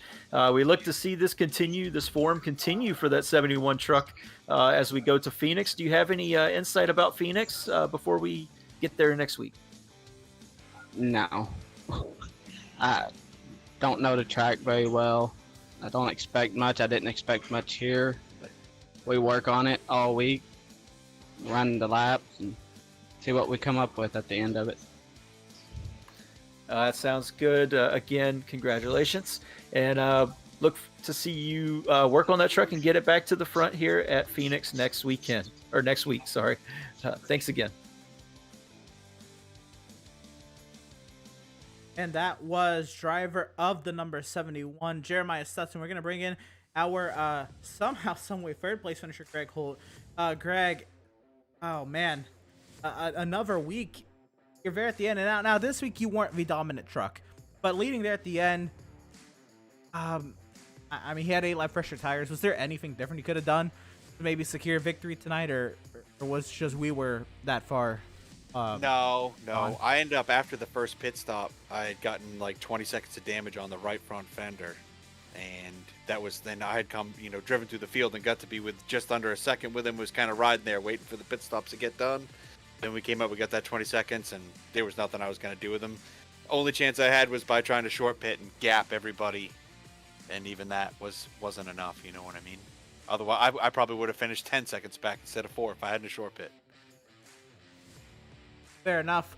The dogfight there at the end. I mean, Brad Bothwell tried as he might to steal this podium away from you. How do you feel about that? Holding off clearly a fast truck with 3 poles in a row in that 31 truck. It was all right. It was fun. It made it interesting instead of just kind of riding there. I mean, I knew I was a sitting duck. I was just hoping everybody was going to race the leader hard, or the wooer real hard coming up through there, and maybe he'd have to use some of his stuff up before he got to me. But I mean, I knew it was taking an extra like 7-8% off the right fronts than what it should have been. So yeah, we knew we were kind of done. I was surprised we were even hanging around up there after that. But we'll take it. Top 3. We'll take it. Absolutely. A podium is always great in a sense like this. And now Stutzman passed you there, but you had about a 5-point advantage coming into today, and where all the stages work out, you should still have a pretty decent point lead. Joseph Causey fell off a little bit, though. But you should still be there at the top of the point standings, sure, heading into Phoenix. How do you feel about starting to establish yourself at the top of the point now 4 weeks through several different track types and then heading to a short track next week? I'll let you know when we complete one of the W's here. We won Daytona, and now we can't win another one. We'll have to see what happens. I feel good about Phoenix. It's just a shorter track. I mean, I like all the tracks, but shorter tracks are more my thing. So we'll see what we can come up with. I think that is a fair evaluation. Last season, of your 7 wins, 5 of them and 5 in a row were short tracks. So I'd imagine you are pretty stoked about heading to a short track for the first time this season, Greg. Yeah, once again, congratulations on the podium. Give you a chance here to shout out whoever you're going to shout out. Thank you, whoever you're going to thank for your podium and laps led you ran today.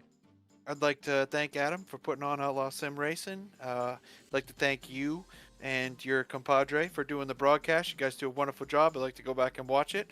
And thank everybody that's been working on the sets. Mr. Causey, Miz, Christian, Schroeder, Garrett when he's around. And we'll see what we can do next week. Hopefully we come with a better piece. I thought we were going to be all right this week. But, yeah, it is what it is. Can't win if you're wrecked, right? Fair enough. I believe right here, actually, trying to read this. A 30-point. I don't know if this is really tabulated all. That's a huge jump if you do have a 30-point advantage at Phoenix. If you do, congratulations on that, and best luck to you next week at Phoenix. All right, thank you. And that was our third place finisher, Greg Holt, driver of the number 3 Performance Sim Sport truck there. And Devin, a wild turn of events once again. Again, Performance Sim Sport wasn't the dominant set of trucks tonight, but again, leading at the end. Once again, not the team on the top step of the podium. What do you make of this kind of luck that Performance Sim Sport has had recently, and the runs that they've had throughout the first 4 races? I know they won Daytona, but then, I mean, yeah, they're always up at the front. They're always in contention to win the race. It's just not been in the cards for them so far, unfortunately. And it seems like another player has kind of come into play, and maybe trying to disrupt that Performance Sim Sports dominance that we've seen as far as leading laps and dominating the race. Even if that domination hasn't turned out in wins, I mean, they can still claim that they are pretty much the dominant team at the moment. But yeah, definitely another player, and we were here coming and trying to spoil their party a little bit. But we'll see what happens next week at Phoenix. I'm really excited to see what happens when we do go to a short track. I know we went to Rockingham, but that's kind of more closer to the 1.5 mile side. Phoenix is where we're really going to get to see what these short track racers can do. The guys who like racing that short track racing. And it's going to be very interesting, especially if there is, like you said, a 30-point lead for Greg Holt. Very intriguing indeed. Again, I want to shout out the drivers, the caliber of drivers we have in the Outlaw Sim Series. One of the many selling points I had to bring this series to Pit Stop TV was the cleanliness of these fields and these drivers. Last season, in a full-length Xfinity Series races, full season of 36 races, they averaged this field. Granted, a lot of these drivers are new, but the field averaged 2.91 cautions a race last season. Tonight, no cautions and double-digit lead changes. Clean, mean, and green tonight here at the Auto Club Speedway. Double-digit lead changes. Devin, the show, I don't think we could have asked for anything better, but let's see how everybody came to the checkered. We, of course, top 3. And of course, Joe Weaver, tonight's dominant driver, 75 laps led tonight, and the W for Joe Weaver. Jeremiah Stutzman, a lot of momentum on his side. The win at Homestead, second place tonight, won at this track last season. Heading into Phoenix, though, a little bit of a question mark for the 71. We'll see what happens there. P3 for Truck 3. Greg Holt will come home in the third position after 9 laps led, and pole sitter Brad Bothwell will just miss out on a podium. 3 poles this season, but a top 5 finish for that 31 truck will bode well. And 5th place for Christian Converse after leading laps early. Canadian Max Service will return to the field and return to racing this week. Got some laps led early in that number 81 truck. Number 81 Chevrolet Swift Dorado. He'll want me to say anyway. But it's good to see Max Service back on the track again. And leading laps at that. We'll see what he can do next week at Phoenix, where, if you recall last season, one of Max's 2 wins last season was at Legacy Phoenix. We're in a different track surface, same facility. It'll be something there. Theron Elam will rally his way to a 7th place finish. Very impressive run for the 98 of Theron Elam Jr. Joshua Fox, another impressive run for a driver tonight in that number 66 truck. He'll come home in 8th. Andrew Pratt there in 9th. And Devin Smith will come home in the top 10. And then we move on to 11th, Joshua Ballet, who just missed out on the top 10 by being passed by Devin Smith. Tyler Markle's going to come home in 12th in the 42 machine. A decent run from him. We've seen him kind of had where he's been having good runs and getting wrecked out and just having bad luck, but just an overall decent finish. Not too bad, not too good for him. I know he'd like to be in the top 10, but overall decent finish for him this week. Brandon Richardson in the 29 is going to come home in 13th. Seth Fitzpatrick will come home in the 14th position. James Gilliard is going to come home 15th. Joseph Causey, who had some trouble on pit road, is going to have to recover to 16th. Kyle Lingerfeld will come home in 17th. And then Doug Solms, who he's making some improvements, Emerson. He's going to come home in 18th. Matthew Setzer 19th. And Eric Peck will come home in 20th. Right on, then we'll find our way on to the next page of results, and we'll find the 96 of Matt Rogers coming home today in 21st. I also see the checkered flag tonight, as opposed to last week, suffering a hard incident at Homestead. Come home 21st tonight, 1 lap down. Kevin Thompson, the last driver, 1 lap down there in 22nd, my apologies. Jeremy C. Poole, a driver who was penalized for pit lane violations. He'll come home 3rd. Randall Barnett had some mistakes on the pit lane as well. He'll be 24th. Josh McClune, 25th place finish for the 18 truck. Daniel Park, up into the mid-20s there for Daniel in the 6 truck. Looking to see if he can improve a little bit more. He'll come home 3 laps down today. Jesse Adams, the last running truck at that, a destroyed number 55. 7 laps down for Jesse Adams. 28th will be the 24, Jason Miz, who will make an early exit. Andrew Schroeder as well. In 29th, Seth Berger will fall 50 laps down when the tally is all set and done after suffering a big hit on the front straightaway at the end of the pit continuator there here at Auto Club, actually in the background of that graphic, Seth Berger. And then at the very back here, Julio Villalobos, Sean Mickey, Cody Vreeland. Mickey upside down. He'll be 87 laps down. Vreeland blowing an engine 89 laps down. Wild and wacky back here, Devin, but still no yellows. Yeah, the drivers kept it clean for the most part. They had troubles. They were off the racing surface. We did see Seth Berger kind of, when he had his incident, spin back towards the racing surface, but was able to get it towed quickly enough that the admins felt the caution was not warranted. So unfortunate again for most of those guys. I know Cody Vreeling more than likely running a qualifying setup and just the engine blowing on him. Unfortunate there. Seth Berger with his accident, and then Mickey, I believe it was, who possibly had an equipment issue. The truck just turning dead left on him, headed straight for the inside wall and flipping through the backfield grassy area right before turn 3. So just some unfortunate luck. I know we'll see some of those drivers be able to recover. I know Vreeland, Mickey, and Seth Berger are all very fast, and they'll definitely try to recover as we go to Phoenix. Absolutely. Well, as we head to Phoenix, that is a short track. I have to mention that the Cars Esport Tour, a notable late model short track series, is back. Entries are open to all Cars Tour competitors as well as other select short track stars and iRacers. Again, our very own Joshua Balliet here from the Outlaws Sim Series will be competing in the Cars Esport Tour. Those races will be held on Wednesdays. The practice sessions opening at 6 p.m. Eastern. the broadcast going live for the Cars Esports Tour. Also on Wednesdays, we'll be pulling double duty once again here on Pit Stop TV through all 6 Cars Esports Tour events. Those broadcasts will be going live at 7 p.m. Eastern. Make sure you check out www.pitstoptv.com/Cars Esports Tour for more info. And I cannot wait to see how Joshua Balliet does in that series. We know he's really fast on these short tracks, and he loves his iRacing official races at the short tracks and going against some of the notable short track stars here on iRacing. But to put him up against some short track heavyweights will be very interesting.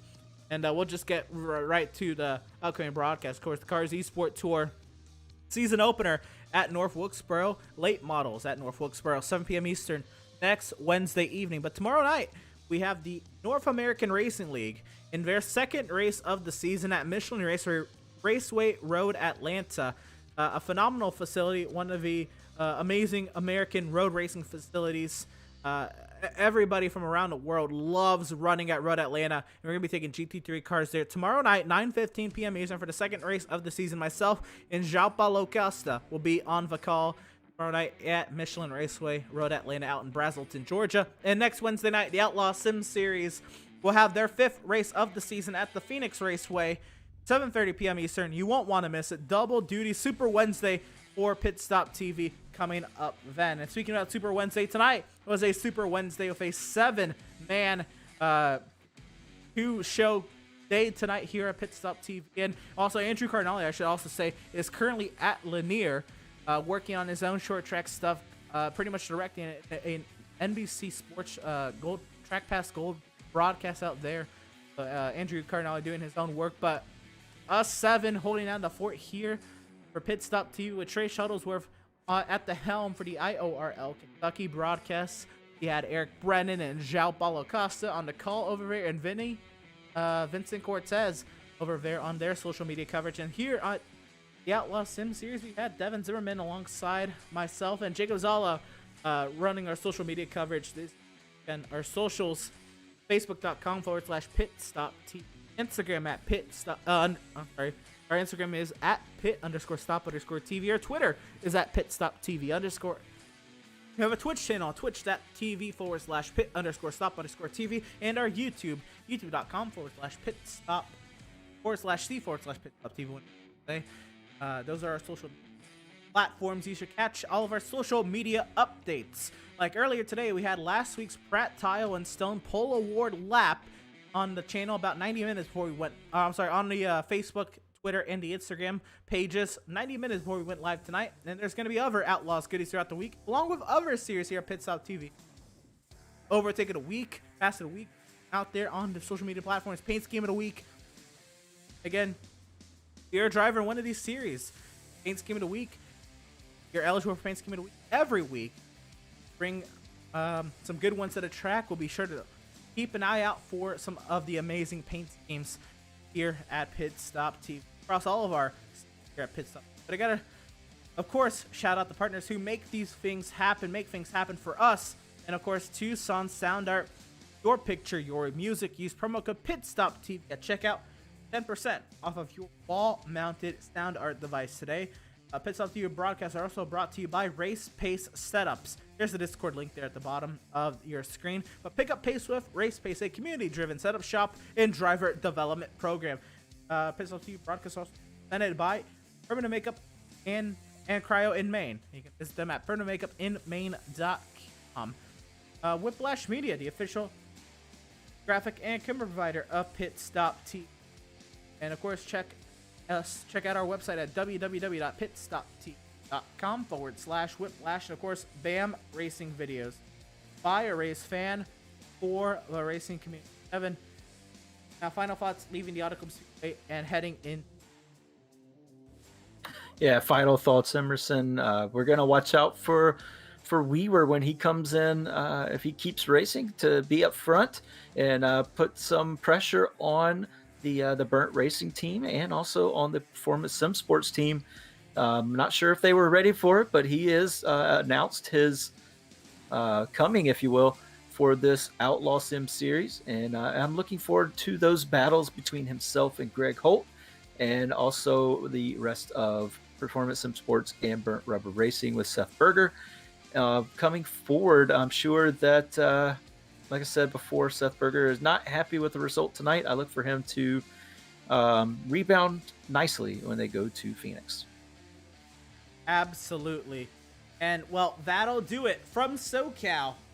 Happy to have had you all here and tuning in and joining us for tonight's action, and we hope you enjoyed tonight's broadcast. And for all at Pit Stop TV, Devin Zimmerman, Jacob Zala, and myself, I want you all to have a very, very safe night. Stay cool, stay safe. Thank you for tuning in. We'll see.